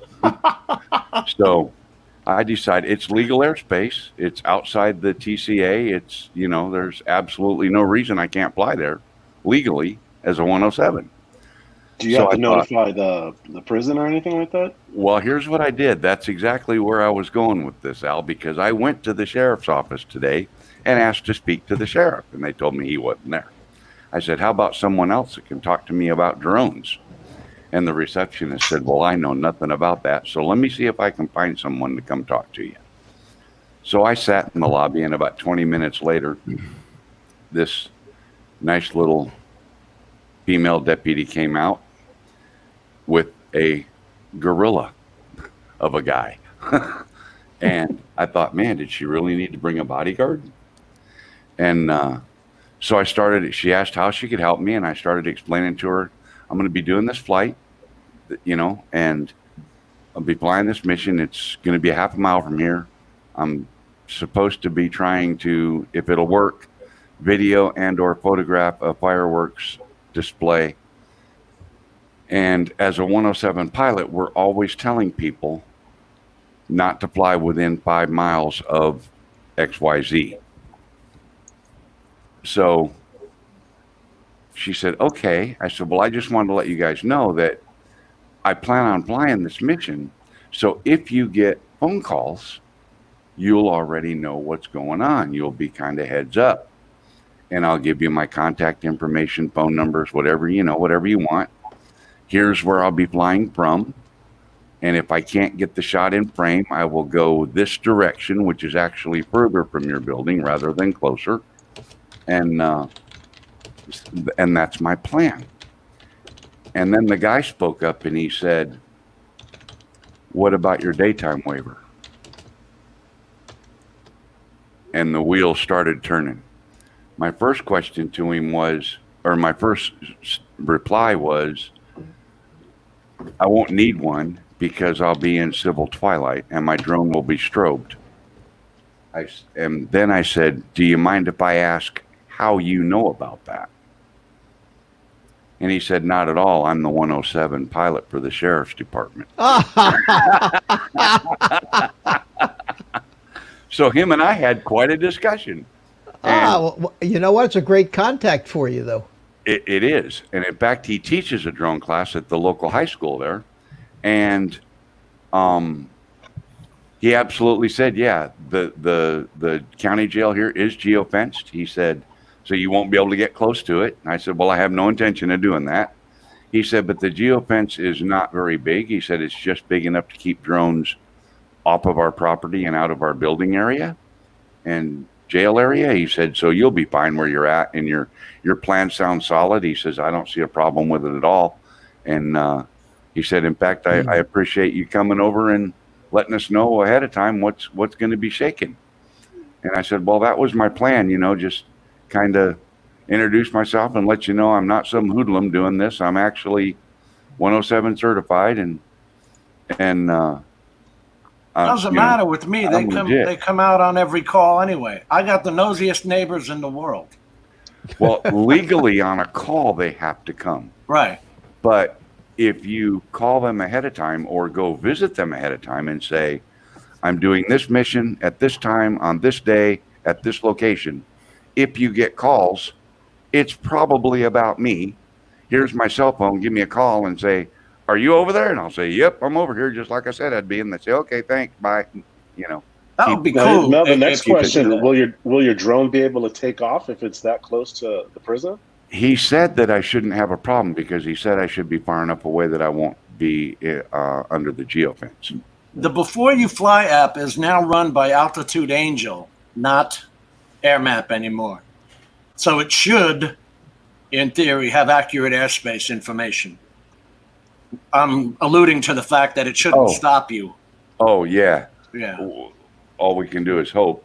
But I figured what I would do is, Saturday morning or something, or Saturday midday, I'll drive over there and try to launch and see if it works. Because you're not going to have any TFRs or anything like that. So no, there'll be no TFRs. Right. Yeah. I'm actually going to be outside the TCA for the major Class B space here. So, and even if I was inside the TCA for the Class B, at that far away, I'd be legal to 400 feet. So, wouldn't be a big deal. One of the things I wouldn't stress on, Mel, is telling them, hey, I'm 107 certified. 90% of law enforcement have no clue what the hell that means. And we had a big discussion about that. And we spent 20, 30 minutes, standing there shooting shit about all of that. And that's when I found out that, because he's the one that told me, I said, why can't we get more enforcement out here for the idiots and the yahoos? He said, honestly, most local law enforcement don't know the rules. They don't know the laws. No. He said, we can't learn every rule and law there is, I think I told you guys that I made up a piece of paper, an 8.5 by 11. It's got my driver's license, my Part 107 license, my recertification on it, and all that stuff is on it. When they come, I just hand them the piece of paper. Yeah. What else do you need? Here's my life. Now what do you want to know? Exactly, Jim. Yep. I have no problems when I'm, even as a hobbyist or when I'm working commercially. I wear the vest. I put my ID and all that stuff on me. Yep. People leave me alone. I got the vest, and it attracts people. It says, "Do not disturb," and the first thing they do is disturb you. Exactly. Yeah. I know it, right? Yep. So what you doing?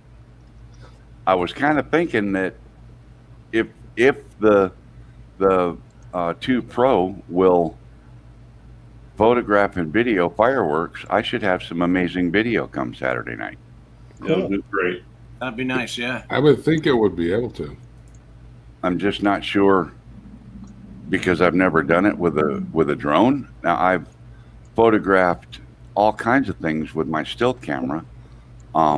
Last year, that lunar eclipse we had, I photographed that with my Nikon sitting on a tripod. There's a video on my channel about it. Several, like 100 frames. I did a time lapse thing on it. But I've seen fireworks shows videoed by Phantom, 3s, and they did a great job. oh Yeah. well, then I shouldn't have any problem. I just Yeah, don't, I don't quite know the camera settings to use. I don't Well, want to put get it- just too high of an put it- ISO because that'll make I it would just grainy. put it on auto, Mel, and then depending on what you see, just bump the exposure. Shoot, open it up a in- little bit if you shoot have in to. auto. I would Bite just your shoot it tongue. auto. Yes, shoot it No, auto. I've been there.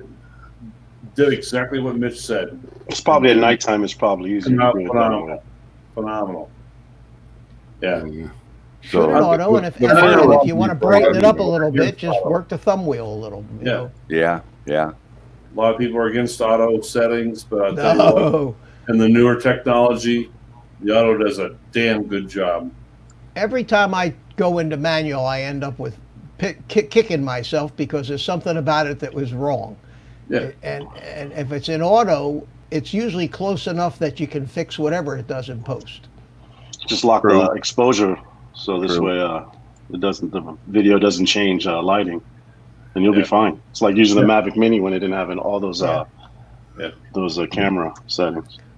Yeah, No, I yeah, even yeah. leave the exposure in auto, and if I leave everything in auto, I'm fine. If I set the shutter to manual and leave the exposure in auto, then I get stepped exposure changes, which ruin everything. So I've got. Hey Jim, now. I was going to share a screen, and is it possible to share something on a screen, Jim?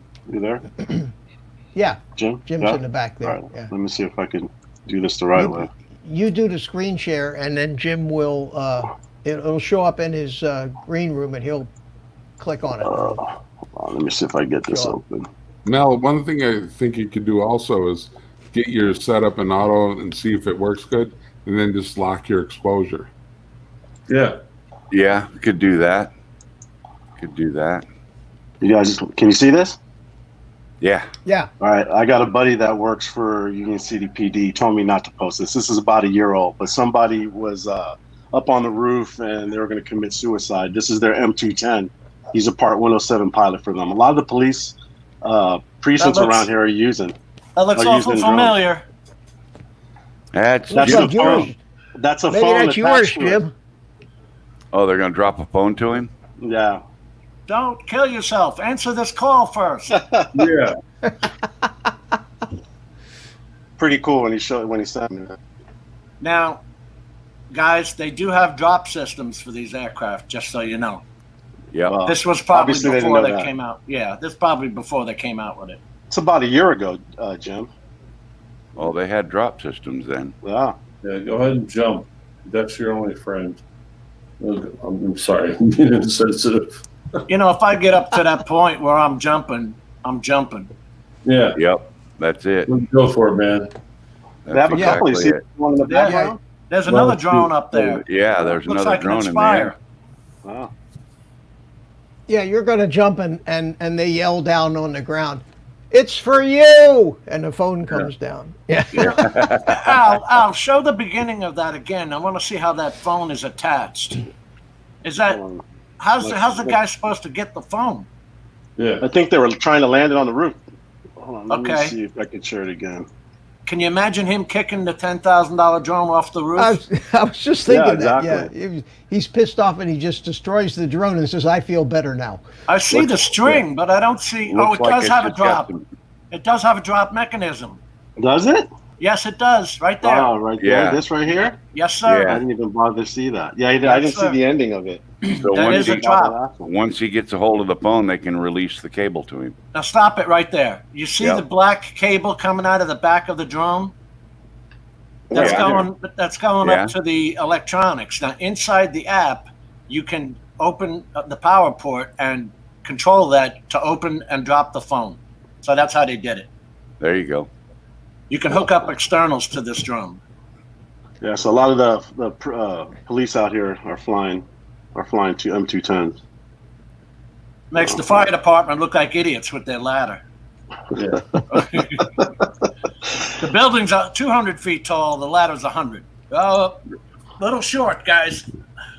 Yeah. What I want to know, what I seriously want to know, I got pissed off on 9/11 when I heard all the thumps, and I know what those are. If you're an EMS, you know what those are.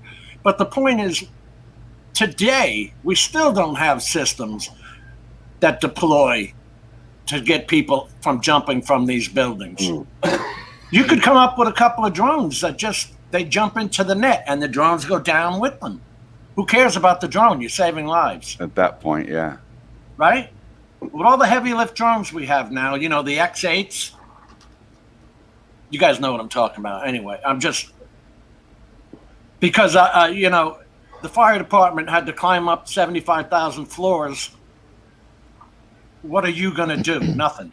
Exactly. This is something that should really, I would have thought would have exploded into this arena already. It's all the fear-mongering of drones, that's why. Yeah. I don't doubt that. I really don't. And Well, lack listen, of these creativity, science too. fiction movies don't help us out when they got these killer drones flying around in these science fiction movies, chasing people down the street, shooting them, can't outrun them, can't hide from them. But I wanted to share the fact that deputy sheriff I would consider to be a very reliable source, being that he's in the law enforcement circle. When he said there's only 5 FAA agents that actually are involved and in charge of the drone UAS stuff, when I asked about why can't we get stronger enforcement, he said because there's only 5 of them. I was like, well, damn. Do you believe that? Well, that makes that one guy who in Louisiana, right? What's this whole story about the guy in Louisiana? Well, that was his next door neighbor was a cop. That was all local. That had nothing to do with FAA. Yeah, that was all local stuff. That was all local, good old boy politics. And speaking of that, I've got a guest for my show next week for Sunday that was actually arrested, put in handcuffs, put in the police car. But I don't want to give too much away. Oh, that was that guy that flew in. Yeah, okay. No, there's more than one guy getting arrested out there. This is nobody that anybody knows about, and this arrest happened over 2 years ago. Yeah, that's what I'm saying. There's more than one guy that has been arrested. I've seen some pretty stupid videos of. But are they arresting them because they are doing something they shouldn't be doing with the drone, or are they just flying the drone and someone sees it and they file a complaint and then they get arrested? If they complain that you're what are peeping Tom laws? Those peeping Tom laws apply. If they're saying but they don't understand that when you're 100 feet up, I'm not seeing your daughter in the damn swimming pool. You know what I mean? I can't. You're sharing, I know it. Mike, I've had him here in front of my house. Yeah. I have a 17-year-old daughter. I said, I'm glad to hear that. Why are you so scared of her? Yeah, it's nuts, man. The paranoia over what, a wide angle camera. People look like ants on the ground. Yep. But this guy was flying in a legal area to fly, doing nothing wrong. I have actually had emergency certificates of authorization because I fly for the hurricanes, right? Even with that, stupid little airports, Mitch, like Merritt Island. Yeah. Right? This is just a grass field, boys. The drone will shut down and land if you get within that airspace. That was one of the airspaces because it's a non-towered airport and all that, but it came up on the DJI that you're going into that airspace. Now, mind you, I've got an Air Force base called Patrick Air Force Base, which I am now allowed to fly through an emergency certificate of authorization. But this stupid little non-towered grass airport is going to get me grounded. Yeah. Well, you know, that's the problem with the automated geofencing. Yep. They don't know about your certificate until you go on the website, fill out the form, get the unlock codes, and get them into your drone. And I'm supposed to send that to China, right? Oh, My of course. FAA Yeah. paperwork I send to China. Yeah. Like I say, don't be surprised if in a year or two we don't have any more Chinese drones or Chinese anything. If things keep going like they're going in this world, it doesn't look encouraging. Raise your hand if you know that China built its own military base between Vietnam and another country. They dredged up land in the South China they're Sea. building Oh out. yeah, Yep. yeah. So you guys What's do it know called, that. Okay. Yep. What's the name They're of the building island their own called? bases at an ocean. Yeah. So Yep. there's something to be worried about there. Yeah, they got a plan for around the world, you know, in the long run. Yep. They always have. They're taking over economically. They want to beat out our GDP, and once they do, we're screwed, boys. Well, Aren't they pushing the border? Get to the polls in Ladakh? November, guys. Get to the polls They in better. November. That's what I was just going to say. They've already done it. If we don't hit the polls in November. That's right. That's right. One of the You reasons I brought up the subject, guys, of earlier. Yeah. Today versus, like you said, Mitch, your prediction is 2 to 3 years from now. Well, it's not a I don't think it'll be prediction. that long. Yeah, I mean, it's a possibility. I don't want to Especially sound if the all election cloak and- goes. Go ahead, Mike. I'm sorry. Welcome back, Adrian. I don't want to sound all cloak and dagger, but Hold on, Mel. I do know somebody who is a Navy SEAL who also consults with the CIA, and they found Chinese-made products in thermostats with listening devices inside them. You know, things like that. So, I mean, we really do need to get some of this stuff. Whether, you know, drones not so much important except for the military, but you know, everything we just need to get either made in other Asian countries like Malaysia, Singapore. Get that stuff out of China. Well, you know, I saw today. Right. I saw today on the news that the government has made some kind of official edict now against Huawei. They've been flirting with that, accusing them of all kinds of stuff. But today they did something official, declaring that company kind of a terrorist something or other. I just saw a headline about it, but I won't be surprised if we see more of that stuff. Hey, Hey, Aldia. that's my page. Where's that? Where did That's that your come from? page, Al. Look Check at you. that out. Aldia, this is me. Hey, I want you to explain this to me, man. This video looked amazing, man. Which video? Which video? Go ahead and talk to us about it. Hold on, it's playing right now. Give me- We talked about this I mean- in Jim's stream. Picture looks beautiful, man. Thank you. I don't think I was here.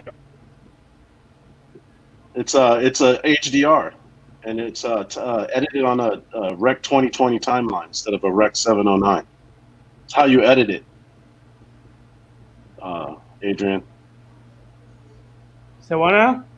It's how you edit it, and you set up the timeline in your in your editor. Okay. The colors looks amazing, man. It doesn't look Looks amazing. like you now. got one of those orange. Looks like you got one of those teal, blue, and orange LUTs on there. Did you use one of those? Nah, you know what? I don't use any LUTs. I start from the scratch, and I just kind of go through each clip. Kind of use the looms, the scopes on the looms. Hey, Al. Yeah. If you wouldn't mind, bud, before I do my next video, I wouldn't mind giving you a call and kind of refreshing on the color and stuff on Final Cut. Yeah, Go over definitely. that one more time. Yeah, definitely. Jim, thanks for the email with the link. Mitch, Al, Mike, Adrian, Ron, everybody in Well, chat. man, take care. I'll probably stay in chat, but I'm going to bounce out of here and let the host get back in. Take care, bro. All right, Mel. Hey, Good to see you, see Mel. you. Good to see you. I just wanted to share that information that kind of made me feel like it might be inside ghetto info, you know, with the only 5 FAA agents really handling the UAS department. Well, Mel, thanks for telling me. I'm going to San Francisco and flying the high rise. Is illegal. Four of There them. you go, buddy. There you go. Going right down into Manhattan to fly to Freedom Building. Yes, sir. That's right.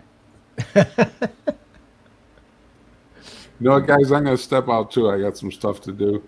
I just wanted to stop How are in you, and say Mike? hello, and you know, take you up on your. I appreciate you sending me the link every week, Jim. I do, and I want to, you know, make sure and stop in from time to time. So Always good to see you, brother. yeah, Yeah, you Mike. too. See you, buddy. So, Take care, Ron, Mike. Al, Adrian, Nice seeing you. Mitch. See you later, Mike. All right. Take care, Mike. Good to I'll see catch you. you guys later. All right. Take All care, right. Mike. Bye. All right. Hey, Jim, you know, on who was that, Mel or whoever was saying, you know, any more on this, you know, like, okay, is China listening to us? Well, it gets more and more scary every day. I'm going to use 2 subjects. One being, I was sitting in a coffee shop with a friend of mine recently, and we talked about doing a video on he and his partner doing a guitar setup. Oh, yeah, yeah.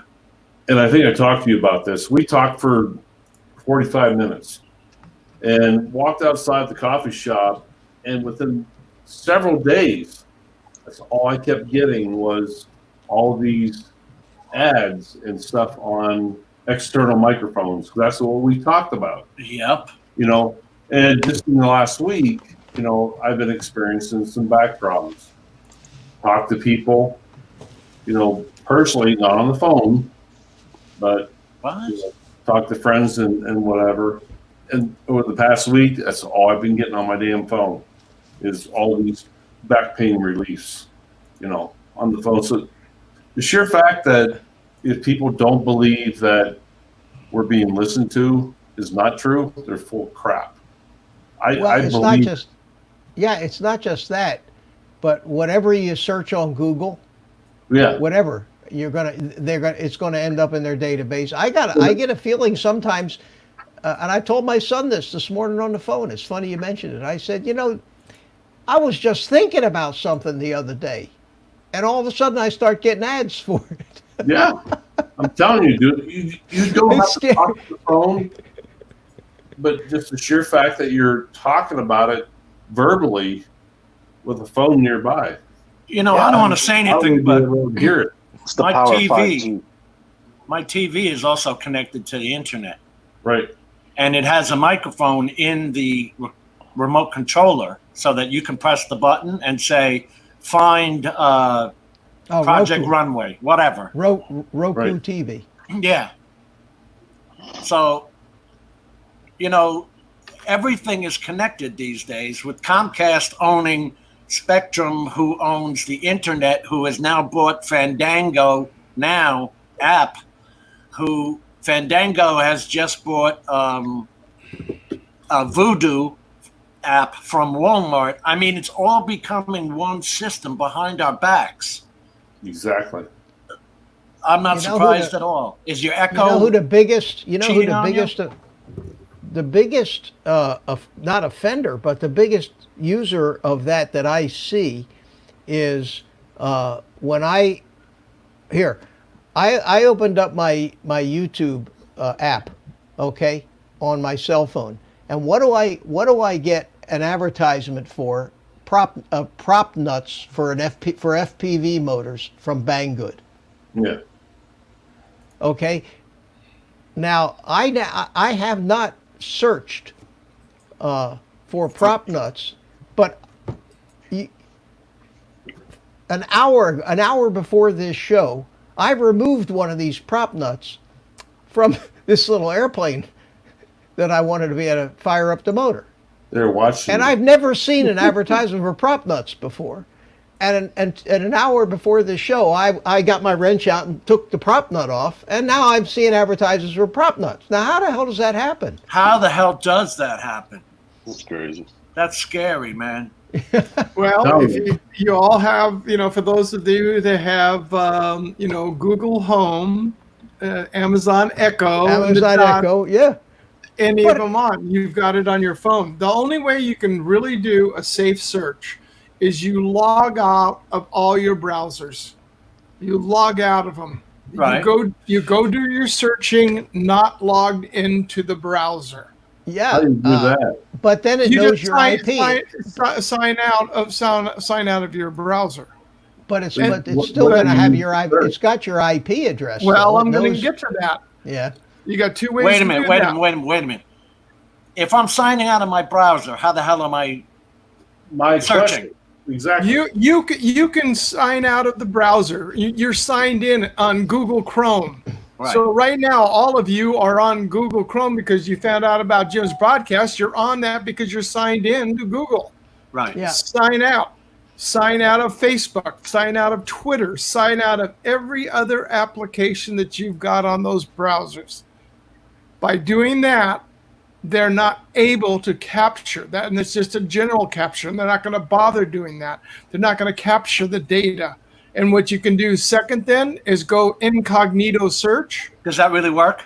Yeah, it does. And number two, using a VPN. Yeah, VPN. I tried a VPN once, but the problem was it slowed.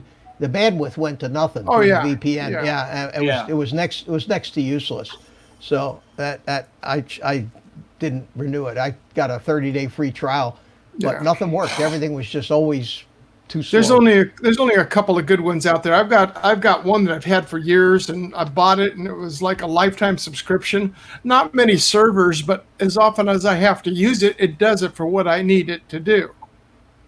This is my VPN RA4W. It was $20 for lifetime. Wow. Lifetime. And so I'll just tell you, because who the hell's listening? When I go to watch NFL game day, I watch it through my VPN because the NFL doesn't show you Game Pass video. They don't show you today's NFL game. I have to go through my VPN, pretend I'm in France, Somewhere else, yeah. and get the Out game of the day for country. today. Yeah. Yeah, out of the country. I can be in London, England, or Rubino, France, and get the game now. Yeah. Even as I pay for Game Pass, NFL Game Pass, they do not broadcast that day's football games. Mhm. And I'm a New York Jets fan. I like punishment. Oh, Sounds Al goofy, does Jim. too. Oh, We haven't that's won a funny. Super Bowl since 1969. I was 10. Yeah. So, I'm a glutton for punishment. No, all of this stuff is just ways you're going to do, and it's just going to get worse. As 5G comes into here, then every one of your my phones will be a repeater for the 5G network. Yeah. Hey, don't they And have that- that in China for every like 5 or 2 people or one person? There's 2 cameras or something like that with 5G in China. Oh, like China. observing the people's images. And Well, they have that Hawaii. Yeah, They've that's had- why Hawaii is banned in the United States. They've had a camera system and tracking system on the Chinese people for way over 10 years. And who built it? Google. Oh, yeah, sure. The recognition was all built by Google for them. Hey, Jim. Yeah. I'm gonna say adios. All right, buddy. We apologize. All right, Ron. I've been a little boisterous. What's the word I want to use? Boisterous. A little opinionated tonight, but a little fired up on some of the subjects in the world today. Anyhow, good to see you guys. Good Adrian, to see you too, Ron. Ron. look forward to your review. Al, I do want to talk to you the next day or two. Yeah, Um, just text me. yeah. Let me know when Steve, you want to go on. Steve, take care. Talk to you soon. Mitch, good seeing you.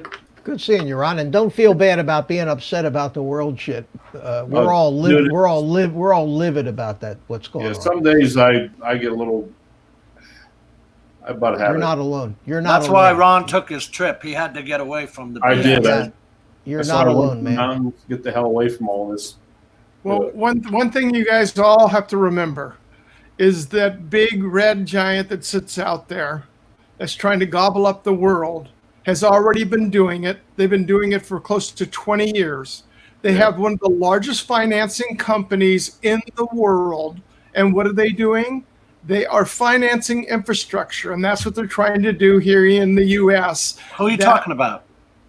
China. Okay. They have one of the largest financial institutions, loan companies out there for infrastructure. Affirm? It's a financing bank, an actual bank doing the financing. Okay. And all that financing that has gone out there has put in pipelines for oil, for liquid, gas, Right. water, and it's all over the world. They've got places with pipelines that are interconnecting everything else, and the road systems that they're putting in. They've been doing this for damn close to 20 years. Yeah. Yeah. To really, You guys know that there's a border dispute between China and India right now. yeah, 20 soldiers on they went hand-to-hand combat. No weapons, no hand-to-hand combat. Chinese, like 30 plus Chinese soldiers died, and 20 Indian soldiers died. They're at the brink of war. What the hell happened?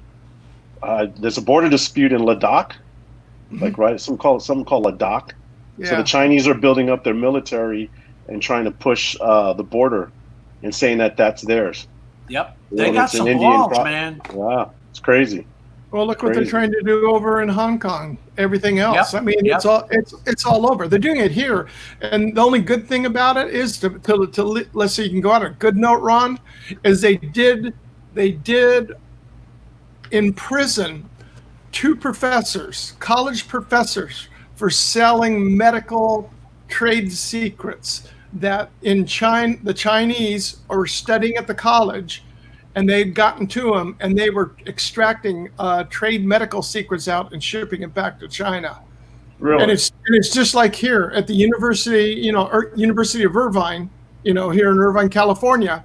Right. They have a building that was built there. No one can go into it unless you are a student. Otherwise, not even a regular maintenance people can go into the building. Only the Chinese people are allowed in the building, and it's a building that was built on a university campus for medical. Imagine that. In the United States of America. Yeah, exactly. Steve, if they blew up all the universities in this country right now, we'd be way ahead of the game. Amen. Yeah. Amen. And the biggest one is now is I don't know if you're familiar or not, but this supposed vaccine. Yeah. Guess who has the patent on it? Oh, It's imagine Chinese? The Yeah. Chinese Wuhan clinic, Oh, my along God. with Bill and Linda Gates. And guess who also has his hand in it? Mr. Fauci. Yeah, I wouldn't be surprised. Yeah. And guess what it is? We've got medication out there that'll do it, but they're trying to push this through. And reason being, here's a guy that we're going to push it.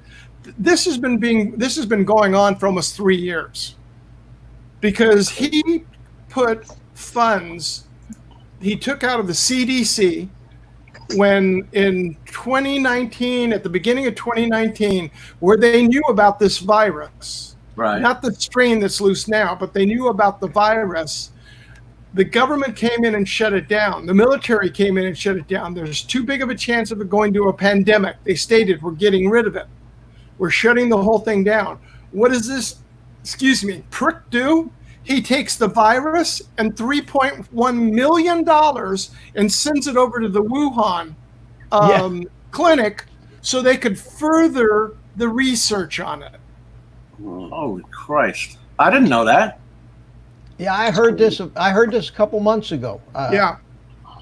This has been known. I've known it for about 6 months now. Yeah, I heard it on CNN, right? You heard it on CNN, right? Oh, yeah, I did. Yeah, That's what I was going to say. Yeah. Why haven't we heard about this in the mainstream news? Well, why? That's and it's you don't hear anything that isn't fake. Not a thing. Everything. The problem is, the average citizen doesn't dig. That is the problem. The people are not paying attention. Yeah. Exactly. I'll tell you another thing they're tells- doing.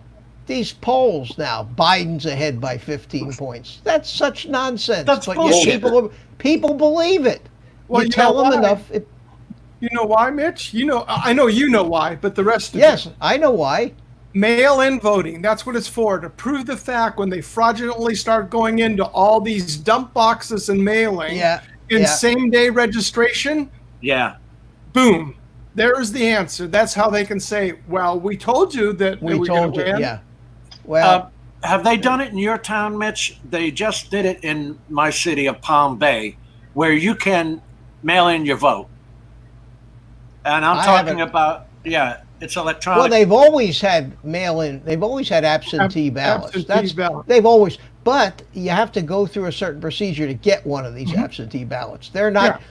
It's not like you can download a PDF, print it on your printer, fill it out, and send it in and have it count as a vote. It has to be an official ballot that they send in California, you. all you have to do is have a driver's license, and Well, all you have that's to do to California. get a driver's license is be breathing. Of course. No. In order to get an absentee ballot, you have to apply for it.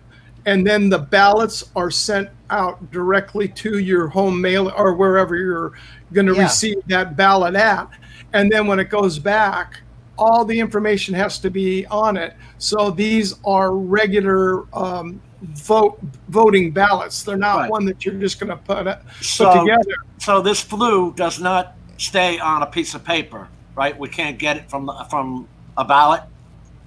I don't know. I'm just being an idiot because I thought I saw them saying we could do this electronically now. If they had their way, if the liberals had their way, we would be voting in a Facebook poll. That would be the official. That would be a Facebook poll would be the official, and it would be overseen by Google to make sure that it was all on the up and up. Mitch, I don't do Facebook. How am I going to get my vote in then? We would buy it all from the Chinese. Yeah. You understand what I'm saying? And then to make sure that everybody believed it was legitimate, they'd have CNN and Google actually doing the fact checking on it. Yeah. Authenticate it. Yeah. Oh yeah. Yeah. Absolutely. And how about the fact that they pulled? How about the fact that? Was it Twitch or one of those that pulled Donald Trump's account? Yeah. No, really? Reddit did one, but there was another one too. It was Twitch or somebody. Yeah, pulled because they said he was inciting violence with his account. Oh my God. I mean, every day it just gets better and better. Ron's sitting there going, "Oh, I can't believe this. I brought this up." It is. It's maddening. On that note, guys, I'm going to say goodnight before I get. All right, good night, Ron. Hey, Ron, enjoy a good glass of wine. Take care, Ron. Dude, I might go have another one. I'll show you. I'll let Ron leave so he can go. See you, Ron. But guys, have a good night, and Jim, thank you for having me on. Sorry, love having you, man. Thank you for coming. Yeah, I got a little fired up tonight, but okay, Ron. See you later, sir. You're still Take here, care, buddy. Adrian, I'm gonna wait to hear from you, buddy. Hopefully, I get in tomorrow. That's what I was just checking. All right, guys. Have a good night. Take care. Night. Take care. All right, bye-bye. Oh, Mike, vote on TikTok. Yeah, right. Oh, of course. Yeah. Yeah, who do you think's the inventor, owner, and controls it? China. Chinese, yeah. China, yeah. With the WhatsApp. That was one of the apps they WhatsApp, banned in India. I guess India banned a whole bunch of Chinese or outlawed Chinese apps. Well, I don't know. You know, the CEO of Huawei is still in Canada on lockdown because we're trying to get her extradited here to the States. They found out $47 million of a trail of extortion. Then she's stuck up in Canada still. Her hearing was last Friday, and they're not releasing her. They're gonna keep her there. As far as I knew, Canada and the United States were the only ones to sue Huawei, Mitch and Steve, for the 5G because of all the information it steals instantly. Yeah. Because 5G runs from your phone to my phone. Yeah. In a net like that. Yeah, it's like a peer-to-peer network. Right. And I don't think anybody, meaning people like me, the low man on the totem pole on the street, knows what the hell 5G means to us. Let's put it this way. A gigabit Ethernet system is roughly 5 times slower than the 5G network will be when it's up. Oh, it's going to be incredible. And it's going to be incredible, but what price are we going to pay for it? Who knows? Right. It's instantaneous information to your enemy. We'll never know, because we'll never hear the real story about anything. Right.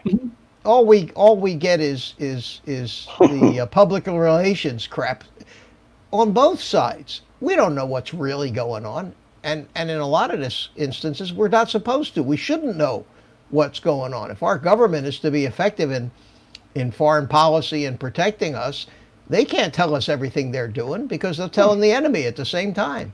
Yeah. So at the exact same time. So you gotta have some faith in your public officials, and I have lost 99% of all faith I've had. On one hand I can name all of the politicians that I actually believe anymore. Live out here in California, Mitch. You see, that's what I'm talking about. Well, one of them here is Devin Nunes is from California, and I all these taxes we're paying and all the roads that are crumbing and things are not, and homeless people. All the infrastructure that we don't have. I think that Devin Nunes is. I don't know if it's like that down in SoCal, Steve. I don't know. Well, that's that way too. What it is, it's because you're so close to the capital, Al, and that's what it is. Nunes with the $900 and some odd million that he took out of our funds in order to go over to a battery company in China. Did Nunes do that? Faltered. Nunes did. I didn't even know about that.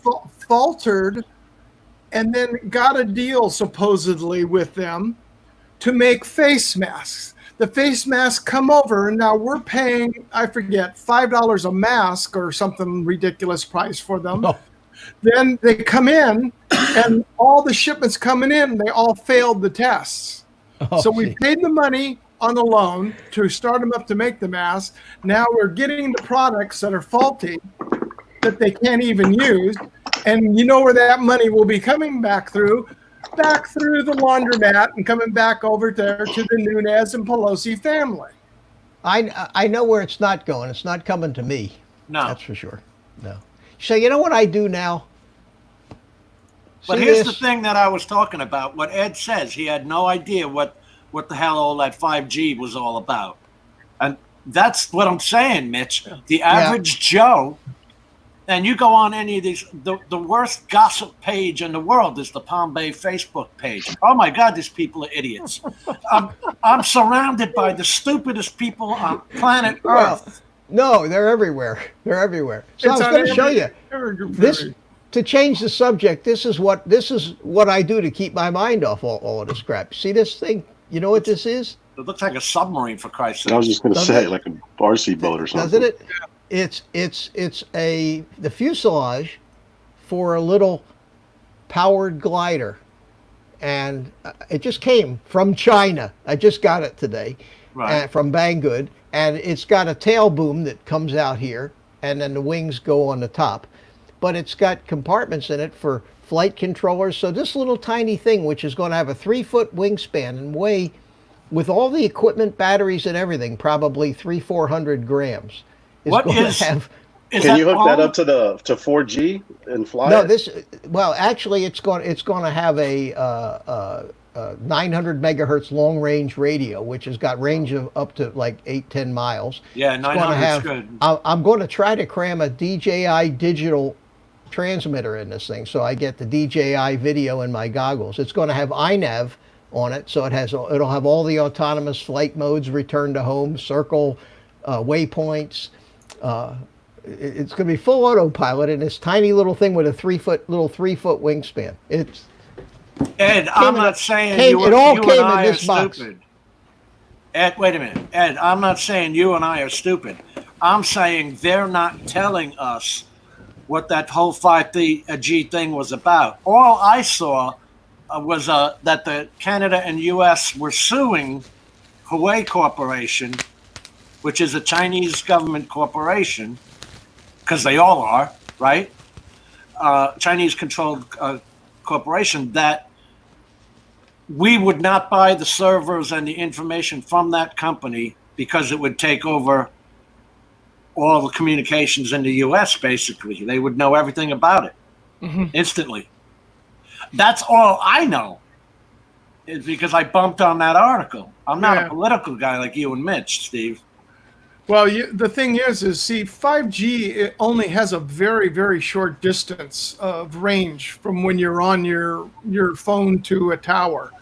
And that's why the purpose of having the repeaters of everybody's phones and everybody's, at home, your router will be used into, eventually, into a repeater for it.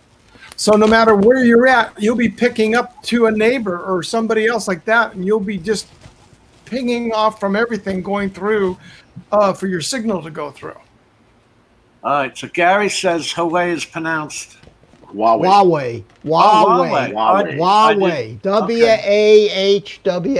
Huawei. My bad, guys. Yeah. My bad on that one. See, look. So it is foam. Yeah. Is that Just adorable? Like the Believer. Yeah, it's foam. It's got ailerons. It's got an elevator. It's got a tail. This is the first time I just got it here. It came about 6 o'clock. What's the flight time on it, Ray? Where does the 5G cell fit in there? Well, with the size of the electronics today, the flight controllers are so small that it's amazing what you can cram into this. It's going to have a full flight controller running iNAV in it, and so it'll. No, Ed, it's lousy penetration, and you drop the signal. I mean, you can go a block away and start dropping off like only say anywhere between 50% to 25% connection than if you were right there next to the cell antenna. I'm surprised you didn't go for the Believer drone, Mitch. Well, this is the newest. This is a new one that just came out.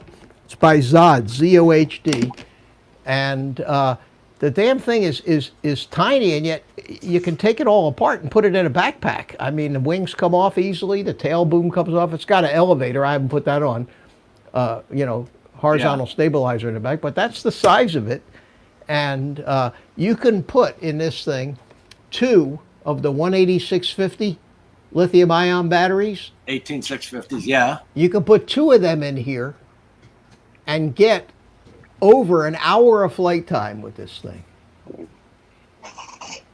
Got a little motor that goes back up here on the, pusher motor. Yeah. Yeah. So this is what I do to keep my mind off of politics. I can't watch or listen to that crap anymore. I just don't want to know about it. There's nothing I can do until November comes when I go to the polls. Speaking of flying, I'm about to get out of here too. I'm about to go fly this thing again. The orange boat. Is that the Autel? Oh, is that the new Autel 2? Evo 2? It's the Evo 2 Pro. I just finally got it in. Wow. Yeah. Big time. Have you flown her yet? I've flown it 4 times, and you can't compare it to DJI. Really? DJI drones. Their flight characteristics are just different. You just got to get used to it. The camera's amazing, though. That's for certain. Camera's amazing on it. So I got the rugged bundle, but I didn't get the case yet. So I picked up this case over at Harbor Freight. For $54 until my rugged bundle comes in. It's a pick and pluck. I was gonna leave it in the backpack, but I was like, I ain't gonna do it. So I wanted to get out there before the sunset and just get some. That's right. You're in California. It's quarter after 10 here. It's quarter after 10 here already. Yeah, definitely let us know. We've got about 45 minutes, but I've got nothing but cloud cover. I can't even see the sun anymore. Well, it's warm outside. It's a little windy, and it's clear here. I'm not going for like a movie or anything or putting an edit. I just want to get used to flying it. It's so much different. Yeah. Can you describe how different? I'm gonna say the expos probably need to be dialed down, and when you're flying forward, it's weird. It's almost like a rocking motion, but you don't see it in the camera. Right. But if you do it in front of yourself, you see it. It's kind of like you push the sticks forward and it wants to go forward, rocks back a little forward, back a little forward. And I got the expo down just to 2, but you can't adjust everything on it. You know what I mean? You know how the DJI Jones, you can the expo, the gain, all that stuff. Yeah, you can adjust, you can't do that on this drone. Does it have a tripod mode? It does have a tripod mode and a precision mode. So I haven't gone through those yet. So I've just been playing around with just the standard flight, because you have to change. They give you 2 options. Standard flight, you can fly at 11 miles an hour. Well, I guess when you're doing like still shots and stuff like that, 22 miles an hour, that's standard. Then you can go to ludicrous mode, which is I think 35 miles an hour and 45 miles an hour. They got that from Tesla, ludicrous mode. Yeah. So it took a while to get here. I still got the case, and DroneWorks is going to take care of me since I'm going through all the hassles. They're going to send me another battery. So he says. What is the size? That's a 5700 battery? 7100 milliamp. Well, holy cow, that's a huge battery. Yeah, it's a brick, man. I saw them at CES. They're huge. Yeah, so what I got cost? $200 batteries or what? It's $200, but I got the rugged bundle. And Zach over at DroneWorks said he was going to send me another one. In fact, they mailed me 2 drones. The first drone they mailed me, FedEx messed up, and then he's like, "Al, I'm going to send you another drone overnight." So great, dude. This guy did a great. He sent me a drone overnight. It didn't come overnight. It didn't come till 3 days. So then the drone he originally sent me was being shipped to my house. So he's like, "Can you please refuse it?" So but yeah, man, it's just very robust. Feels a lot more solid than the Mavic 2. It's just huge. Different fly. Yeah, it's very big. It's quiet. As big as it is, it's pretty quiet. It's just a different flight characteristic. I don't know. It's hard to explain. Tomas says he heard that they don't fly straight. I know that's what doesn't. So mine actually flies pretty straight. This is what happens to me. So I'm pushing the stick forward. I'm going to standard mode, right? And it does. If I let it up a little bit, it does this. Oh, okay. Right, but you don't see it on the camera. So when I'm on camera and I'm flying straight, I'm like, "Oh wow, this is pretty steady." But when you bring it close to yourself and you push it on the sticks, that's what I'm seeing. So it's going forward, and you let off the stick a little bit. It's like a rocking. It's weird. Al, that happened on the original Evo too. Really? Almost like it's too reactive. Oh God, yeah, kind of like. It's just the exponentials need to be fixed. I got the lift door mount, but I tell you guys, this controller is I'm not really happy with this controller at all. What's up? I got one of those. Controller I got one of those.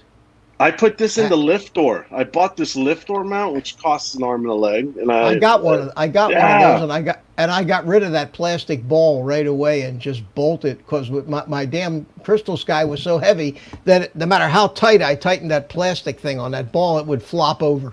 Yeah, it kind of goes like I got the other piece in there, so I put it in the box like this, and I have to connect it. And then you screw it in and all stuff, and but with the Crystal Sky was so heavy that it just never it was always loose. So I took and just cut the plastic ball off and rigidly mounted that where the mount for the Crystal Sky to the base. Yeah, I had to rebend the plastic and do all kinds of stuff to it. You know what's funny is you mentioned that here. I'm thinking like, man, I wish I never would have sold my 5.5 Crystal Sky, because you can hack it and use it for this Evo. Right. Yeah, that would have been great. Yeah, it would have been great. So I'm using a 9.7 2018 iPad. It can actually fit the bigger 12-inch iPad. Yeah, that'll work. It's just getting used to this, man, and it's just the flight characteristics kind of not like DJI. I mean, here I can show you what I did. I can show you what I did to mine. Hold on a second. Yeah, get that, Mitch. Yeah, I heard that, Al. Ken Dono talked about that a long time ago with the Evo, and then they came out with the firmware upgrades, and it corrected that, that dipping. Yeah, it's like a bobbing. It's weird. It's not so much like doing this, but you hit the sticks hard forward. It's flying. You let off a little bit, and it starts to kind of rock back. It's weird. And that's the other thing too, is with on the Mavic Air 2, you don't have any controls of your sticks or anything else. It's not like it was in the Go 4 app. Right. On the Fly app. Okay, you all seen this contraption that I built? Yeah, I remember that. Yeah, awesome. basically, you just take it and put it over your shoulder, and you stand up, and you got the whole thing. Crystal you sky, got cover and everything, Wow. sunshade, Well, yeah, and everything. everything is That's on a here, nice and setup. even got the checklists laminated down to the handrest, and this makes a great sturdy. This is an old RC transmitter tray. Oh that I my had. God, Mitch, you got OCD. And but what I wanted to show you was what I did to the back of the lift door. I don't know if you can see it here, if there's enough light on it, but Hold down. There we go. there, Right there, right there. you see, there's no ball there. I actually made a black circular, took a piece of PVC pipe, and there's a bolt running through it. I don't know if you can see the bolt in the bottom. See? Yeah. Yes. Yeah, and it just Now I see why you got into FPV, Mitch. it's solid. You're a hands-on guy, man. Look at that thing. Oh my But this- God, he's got his Gadget. checklists. plastered But this onto works it. so great, and the nice thing about it is you can just take it on and off and just set it down on the ground. So when you're ready to fly, you just grab can get it. served a drink and dinner on that thing. Yeah, Oh, shit. throw it over your shoulder. But you know, this is how the best RC pilots would fly with the transmitter tray, because it kept the transmitter perfectly rock solid, and you had your hands on the hand rests, and the control it lets you fly with is absolutely incredible. I have So to I had- admit, when you're using Descendants with this patch antenna and then the 8-inch crystal sky, you're talking 10 about a pounds? heavy Yeah, friggin' this thing, operation. the big crystal sky, these things get heavy. So Yes. having it on your shoulder like this it takes all that weight off you, and it doesn't rock around in your hand when you're flying. You know, that thing is top heavy. Yeah. There's only one thing. Two things I see missing from there. Uh-oh. One is the cup holder, The drink and caddy, the other yeah. one. But is I can do that on the side rest here. And Yeah. a phone. You need a phone holder too, Steve. Phone holder. No. a holder for his cigar. So it A doesn't cigar. go off. I get one of those golf cart cigar clips. I can get one of those. They make them. But this is absolutely great, and it's got the lift door mount, so I can just pull the DJI remote out of it for if I want to fly my Zoom instead of the Pro. I just pull the remote and it just clips right onto the lift door. The lift door mount, actually, I've got one thumb screw down here in the bottom, and if I take that thumb screw out, the whole lift door mount comes right out of this base. Now that Yeah, shoulder mount, is that something you made, or is No, that one this of the was store this is a product that they used to sell for RC. Right. It was a transmitter tray. Right, I And remember them. you put your transmitter on it, and it had a clamp on there to hold the transmitter down, and it has the spring things where it opens up. See, so you can Put it between your spread them shoulders. apart, yeah. put it right up. Yeah, you spread them apart, put it right over your shoulders, and bingo, you're That's good stuff, dude. cruising. Great job, yeah. Mitch. I could never And- come and up or even build that. Well, I didn't. Good stuff. I like what Mike says. Mitch, you can sell cigarettes at the nightclub from Yeah. that thing. I mean, you can do all kinds of things, like Cigars, you know, cigarettes, Tipperellos. TV. You could eat TV dinners on it in front of the TV. You can, Yeah, that lift door device makes a world of difference. I'm telling you, because when you use the controller for the Evo, it's heavy on the top. You put your phone on the top, and it kind of wants to lean forward. Yeah, exactly. The ergonomics on it are the craps. Well, I could not find a good way to use that with a Mavic controller, no matter how I tried to mount it. I've got a couple. I got the big Polar Pro mount for it too. None of them, they were just all flopping around. You had to hold them up with your hands, and you got tired of holding the weight. Try to with neck straps, you put a neck strap on it, and you try to put a neck strap hook somewhere where it somewhat balances, but it still flops around. Or the a lot. Inspire one that comes with Right. the whole strap in the I was boot. just gonna say God, that, I Al. hate that thing. It wouldn't When fit you around get- my big ass, but I tried it one time. And When you get Wasn't the good. Inspire, it comes with something you have to kind of climb into. You have to throw it over your head and Like then a put your spacesuit. arms through it, and it straps to your chest, and you feel like the biggest idiot in the world. I've seen people put them on wrong, Al. Now, hey, Mitch, when it comes to that setup you have, what is the checklist for? Well, it's right out of the DJI manual. Flight checklist. Flight checklist. It says aircraft state undamaged, flight battery full, RC battery full, phone battery full, SD card installed, local regulations review. Then it says before start, phone and flight mode, DJI Go app launch, RC setting, P mode. It tells you, not that How I many ever forgot the drink. SD card? How many Not that I- forgot the SD card? Not that I ever looked at it ever once when I went Yeah, flying, but it's there because it's cool. These are things that you already know, so you just have them there. Yeah, well, if any official ever comes up and you're standing there wearing a yellow vest that says FAA licensed pilot and you got all this crap looking, big time tech looking shit hanging all over you and you got checklists everywhere, they're not going to say, do you know what you're doing? Yeah, right. Well, hold on. Let me look at my checklist. Yeah. No, I don't know what I'm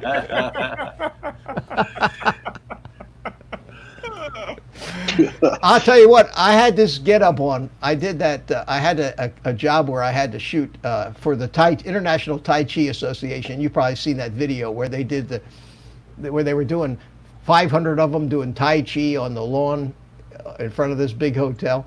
And I went out there and they had thousands of people out there. They had cars everywhere. They had cops everywhere.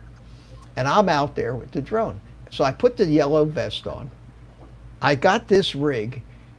I went anywhere I wanted, anywhere.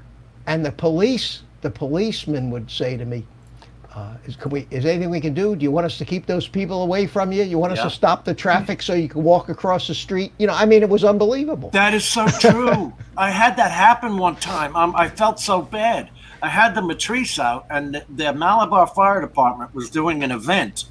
And I was just going to sit where I was and film it. All of a sudden, the sheriff's department stops traffic. I said, what are you doing? He said, oh, I thought you wanted to cross the street and all that. I'm like, no. Yeah, they think you're some kind of big time official with all that get up on. So yeah, they see the vest, and especially if you got that all on. That vest is the greatest thing. It's hokey as hell, but man, it's amazing the psychological effect of wearing.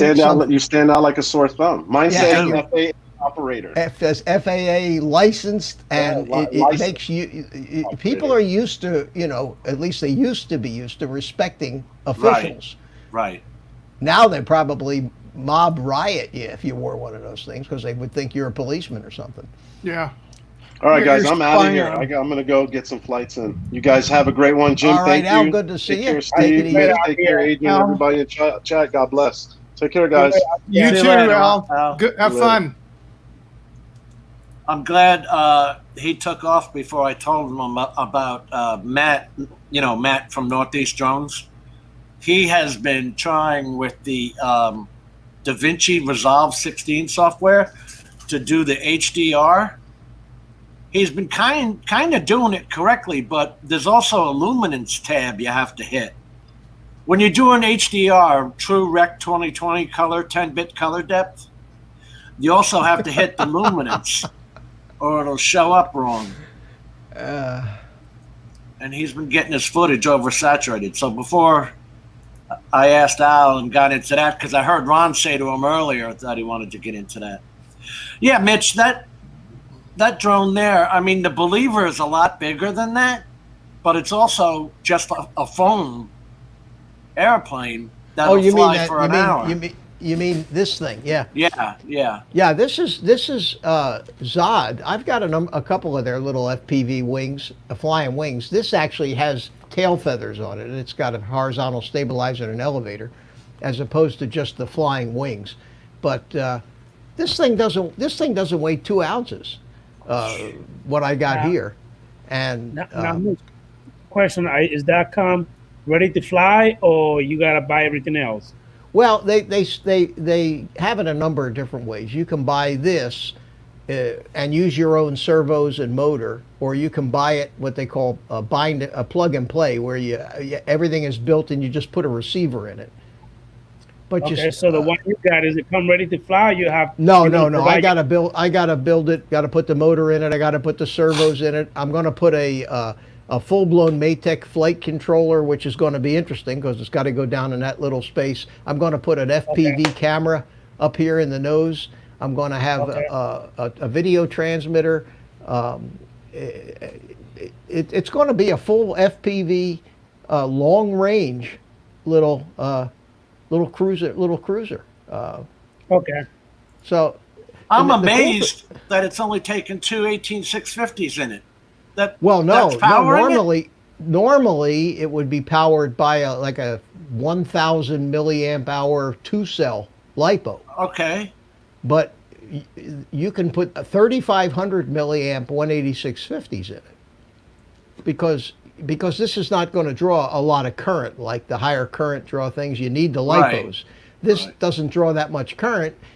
Maximum probably be 3-4 amps, whereas a normal RC electric airplane or drone can draw 30, 40, 50, 70 amps when you punch them. I'm just thinking about how we get our trade wins, and a gust comes out of nowhere and lasts a couple of minutes, and is that going to loiter? You can, with iNAV you have mission planner. You have mission planner. You have return to home and loiter, circle around. You have acro mode where you can, or stabilized mode, just like all the flight modes like the FPV drones have. Right. But this thing here, half the time let me see the bottom of it. Let me see the bottom. What you get? Does that black cover come off where you can put a camera in there? Well, this comes off for the ESC for the motor. Okay. Would go down in here, and maybe I might put the video transmitter down in there, or I may have to. These video transmitters get hot, and if I put the DJI system in it, I may actually mount the video transmitter actually up on top outside. But it's got the little cutout here for the GPS to go in there. Right. The flight controller goes in there. It's got the little battery compartment up in the front here for the ones I'm used to seeing, the camera's actually in that foam body but pointed straight down. Yeah, that's for mapping. Right. It's not like FPV. This is designed so you can put the goggles on and just go flying, and you're in it. It's fabulous, and this thing was like $60. That's what this costs. By the time I get it all done with the flight controllers and all that, I'll probably and the camera and everything, probably have a couple $100 in it. What are you doing, Adrian? I'm trying to get your attention. You over here like sleeping. You're like, no. I'm rebuilding. I had to take 2 computers, 1 desktop and 1 laptop, back to their 2017 original installation disks and reinstall everything up to date, and then reinstall roughly 35 programs on that one and almost 50 on this one. well, I wasn't the only one that thought that you were sleeping. Because you look like you were about I'm going out to the park tomorrow to fly this thing. Pillow on a sheet. No, I'm watching everything loading on my other screen over here. Oh, Okay. that the disco? This is a flying wing. Yeah. It's a Sonic model AR 900. It's 900 millimeter, about not quite a meter wingspan, but there's no tail or rudder on this. So this is considered a flying wing. But this has got the FPV camera in the front. The FPV camera's over here, and then a GoPro goes in the center. Looks like you put a session in there. Yeah, Hero Session 5 or a run. I have a RunCam 5, and then inside, it's got the flight controller, the video transmitters on on the side. Right. Right over here is the video transmitter. The antenna comes out here. The GPS module's in the wing over here. What, you got XT60s on there? Yeah, these are XT60s because this uses a 2200 milliamp 2-cell. This thing will fly around at about 7 or 8 amp draw. It's a drone. It's got the equivalent of a drone motor on it. It's the same size motor as a 5-inch quad. Right. And but this, I'm going to fly this at the park tomorrow morning. That should be pretty damn good, actually. I'm loving these little. I'm having a lot of fun. I would say a little over a pound, maybe So 600 grams. What's that? So that would be about what, like a little over 250 grams. Oh yeah. This one is probably 600 grams with the camera and the battery in it. That now you can build that little one up to under 250 grams. That was why I think they came up with that thing that small. But by putting all that crap in it, you just keep adding weight when you put all the other stuffs in it, and a bigger battery. The battery in this thing is just a 3-cell 2200 right over here, which is plenty. You only run one motor. One motor. You get a 20-minute flight out of this, 25 minutes. Depends how hard you push it. If you're just out there cruising around, but if you're going out there flying acrobatics and loops and rolls and all that, stuff, you're going to use a lot more power. But it is fun. Sometimes I'll fly this just line of sight without the goggles, just because it's just fun to fly it like a RC airplane. And the neat thing about this, it's got auto launch. Okay, which is the coolest thing. iNAV has auto launch. So what you do Isn't that what I was asking you about the other day? I don't remember. When I said to you, doesn't that return home? Well, yeah, but this has got auto launch. You throw these things to launch it. Yeah. Well, the way this thing works is you turn the auto launch on, you set the throttle up to where you want the throttle to be after the launch is done. It's got a beeper. The flight controller starts beeping, beep, beep, but the prop's not turning. You take the thing and you just give it a heave. It senses the inertia. It starts the motor, establishes a 15-degree or 18-degree climb angle, and climbs for however many seconds you have it set for.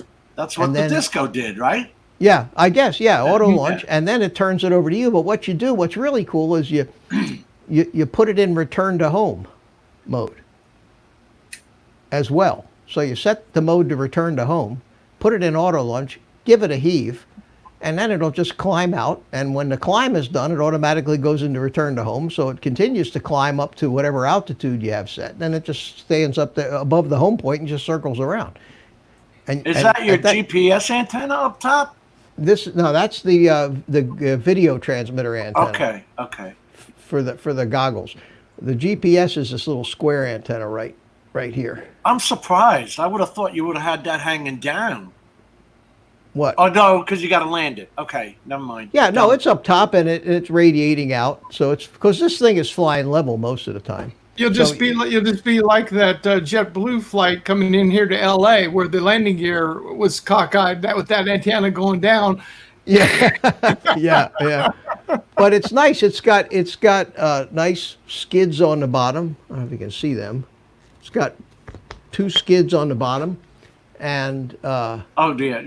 It doesn't, and it's got a big plastic piece on the bottom for landing, and then the camera. This little foam piece on the front is held on with magnets, and the little run cam just sets in there, and then this just clips on top of it like that, and that balances it all out. Without the camera, it's going to be way too tail heavy.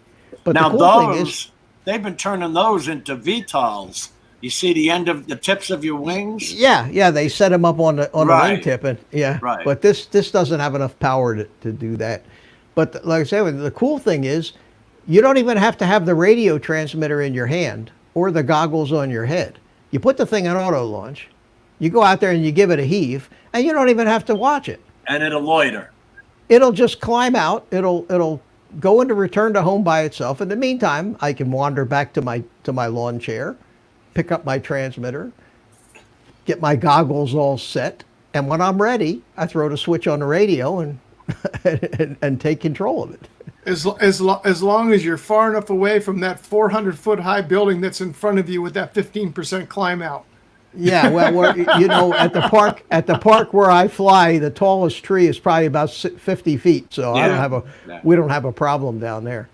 That's like having your own. That's like having your own personal aircraft carrier out there. I have this set. I have it set to 40 meters, 130 feet is my return to home altitude and loiter altitude. So when it just circles around overhead. I've got mine set at 34. Just enough to clear the damn pine trees around here. 34 meters. Yeah, I've got this at 30 meters. But these are fun. These are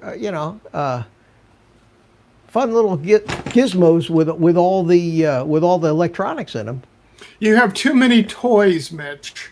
Yes, I do. Yes, I do. You have way too many toys. But well, see, I actually thought about getting one like Mitch has there. It's called the Believer. It's a bigger model, but the camera, like I said, sits down into it. And I'm like, you know what? It might be fun to fly a DSLR. I don't know. I've never tried it. Mm-hmm. Well, you know, we're sitting here limited to our 20 megapixel cameras like they're gold. When the stuff Steve has with his DSLRs, you know, they're 34, 40 megapixels like nothing. First time you crash and break a $3,000 DSLR, It's going to piss you off. Right. These little run cams are $100, you know. Yeah. And these are not like drones, not like camera drones where, you know, they land themselves. You still gotta, you know, you gotta know how to fly, really know how to fly RC to fly these things. Goggles are not not your friend. You should know how to fly. You know, should be able to just throw it in manual mode, forget all that auto crap. Get the motor going so it's running. Have somebody throw it for you, or you throw it. Get your hands on the transmitter real quick and fly it line of sight. That's kind of like Zipline went with, only they just added a launcher. Yep. Yeah. Yeah. You know, of course, a bigger model, but you know, it's amazing the foam they're using for these things is so tough and resilient. It takes, I mean, it takes quite a beating and doesn't even show any dents. I've probably got about 20 flights on this thing now, and it doesn't look like it's ever been flown. Got a question for you, Mitch. Mike B, aka the Drone Ranger, donated a post to ask you what would that bird do in low battery situation if you lost control of it? Will it come back on auto return? Yeah. You can set it to if it fail safes. Number one, if you lose your or fly out of range, which is hard to do with these. It'll automatically go into return to home. It'll turn around and fly back. Now, the benefit of that isn't so much flying out of your radio range, but if you're flying with goggles on, that's going to limit your range, is the range of the video transmitter to your goggles. So if you all of a sudden get it too far away and your whole video picture in your goggles goes away and you're blind, right, you can't, and the thing is probably too far away to actually take your goggles off. You wouldn't be able to see it anyway or figure out where it was. You can throw a switch on the radio that'll set it to return to home. So it'll climb up, turn around, and start flying back. And of course, as it starts to get closer to you, you'll get your goggles picture back. And at that point, you can cancel the return to home and just continue flying like you were doing. There is a way, I believe, to set it up so that it'll automatically do that at a certain battery level as well, but I don't do that. I just monitor the battery level in the goggles. I consider that a less butt-clenching way to fly, because you know, when you lose your drone out there, it's almost panic mode. I've had mine disconnect for several minutes at a time. Steve, you know that. Yeah, but they still turn around and come home, though. Sometimes they do, yeah. I know what you mean, Jim, because I've had several times where I'm flying my drone and I lose signal, and then it seemed like it's taking forever for the son of a bitch to just start returning home. And I'm panicking more like, oh crap, did I lose it? What the hell is it? Next thing you know, I'm panicking. A few minutes after, I'm hearing beep, beep, beep. Okay, it's finally coming back. That has happened to me. It's actually spent 4 or 5 minutes out there before it decided to come home on the Matrice 210, Mitch. Yeah, that'll scare the shit out of you. That would definitely pucker me up. Yeah. Yeah. 8,000 feet away, flying by your house. Now, keep in mind, with I these can't get things, to it. These things are not like drones. Number one, if the motor breaks, they still fly. They glide. So if you lose your motor or your prop comes off or something stupid happens, and you can still land it. It doesn't mean it's automatically going to just fall out of the sky like a drone does. So Mike's asking you, if you never regain control, what would it do? It would circle overhead until the battery went dead, and then it would depending on how well it was trimmed up, it would probably end up somewhere. God knows, you know. But if it got overhead, okay. Yeah. What is the distance of its loiter mode? I mean, between you set the radius of the circle. Okay. You set it to whatever you want. Yeah. Okay. And the idea is to set it where it's not having to bank too much to make the turn. Generally, I would say, what did I have mine set to? 150 meters, 500 foot circle. That is good to know. Flies around that nicely, but you know, you'd still be able to see it. So if it was loitering and it was circling, and you didn't have enough power, the motor started to die, there'd still be enough power to run the electronics in it. So it would still continue to be in a self, and it would just be circling, but without a motor, it would be just circling down. Yeah. Gliding down, and it would probably, if it didn't hit something, it would land itself if it didn't hit a tree or something. Well, if you still have controls, it'd just be like a glider. You could bring it into land. You probably could still control it. I would imagine that. But it would do exactly what you said. If it lost all battery power, it would glide down. Yeah, it would just glide and end up in somebody's backyard somewhere, probably. You know, it wouldn't be fun, but I've never in all my RC flying days, I've never actually had a radio failure that I can remember where the radio just quit and I got no control. Now I've seen it happen to other guys, but I've been lucky. But it's fun. It's fun, you know, and it allows me to continue in the RC airplane side of the hobby and yet incorporate all the cool electronic stuff that I like so much about the drones. Now that I was actually thinking about trying. I would do that before I did FPV because that's way too involved for me. It just, I mean, you know, with all of us, we gather up these batteries that require maintenance and these programs we need to know and all that crap. To me, FPV would take up a whole lot of my time. There's a lot of but there's a technical side to this because this has all the same programming that a drone does. You're still dealing in iNAV. You still, even though it's not as complex, you still deal with PIDs, rates, and those other settings in these things because it still has to have anything that stabilizes has a PID controller. But when you're talking mission control, mission planner, I mean, it's almost a joy because you're doing it on your computer. Yeah, you know, you can you've do got that. a full-size screen at your. Yeah, you can do your mission. You upload it to the flight controller, and then when you're out flying in the field, you have one mode that just says auto, and then it starts flying the mission. Now, iNAV, the same software works on drones too, of course. And you know, I've got a couple of iNAV drones. I've shown you that actually they don't just circle when they land; they actually come home and land. Right. Excuse me, I just want to say goodnight to Rick Halber. He's headed off. Oh, good night, Rick.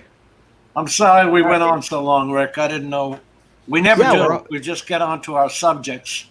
Well, it's fun. We talk about different things. Anyway, it's almost 10 to 11 here, and I think I'm gonna call it quits too. But I enjoyed it, Jim. I always enjoy coming on with you guys on Tuesday. You had a big crowd here earlier. couldn't get past the green room for a while. Yeah. Yeah, I try, and Joe gets mad at me sometimes when the Jaybird. Yeah. When I switch everybody in and out. It's not easy. That's so, you know, it shouldn't have any problem with that. I mean, you're just giving everybody a chance to rotate through. Yeah.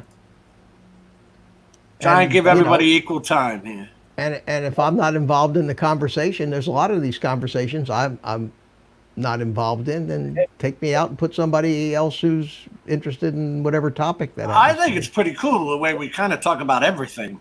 Mm-hmm. Like Jerry, you have another Seinfeld show here. Basically, show about nothing. Yeah. All right, guys. And on that note, let's wrap her up. At any rate, if you feel like coming out to the park tomorrow, I know you don't usually get up that early, but I'm probably going to be out there around 9 o'clock. I wish you guys were actually closer to me because I'll be over there. But you guys are a good little while. Yeah, but Jim is 10-15 minutes from me, and it's a shame we never get together because we're neighbors just about. Hey, you know what I said earlier about my neighbors and all that? I wasn't even kidding, guys. I had a trapper here trapping squirrels that were going into my friggin' roof. Somebody called the county animal control because the squirrels were because the squirrels were in cages in the sun. I can't get a break. And on that note, let's say goodnight to everybody and thank you all for coming. Buddy. Good night, Mitch. Everybody in the chat. Good night, Steve, Adrian, Jim, thank and you. everybody in the chat that's still here. Thanks for watching, guys. Yeah, Bob. We enjoyed it. Bob, I really appreciate you guys coming. Take care. Have a good night, everybody in chat. Mr. Carpenter, we'll see you. What's that, Adrian? I'll be calling you later, sir.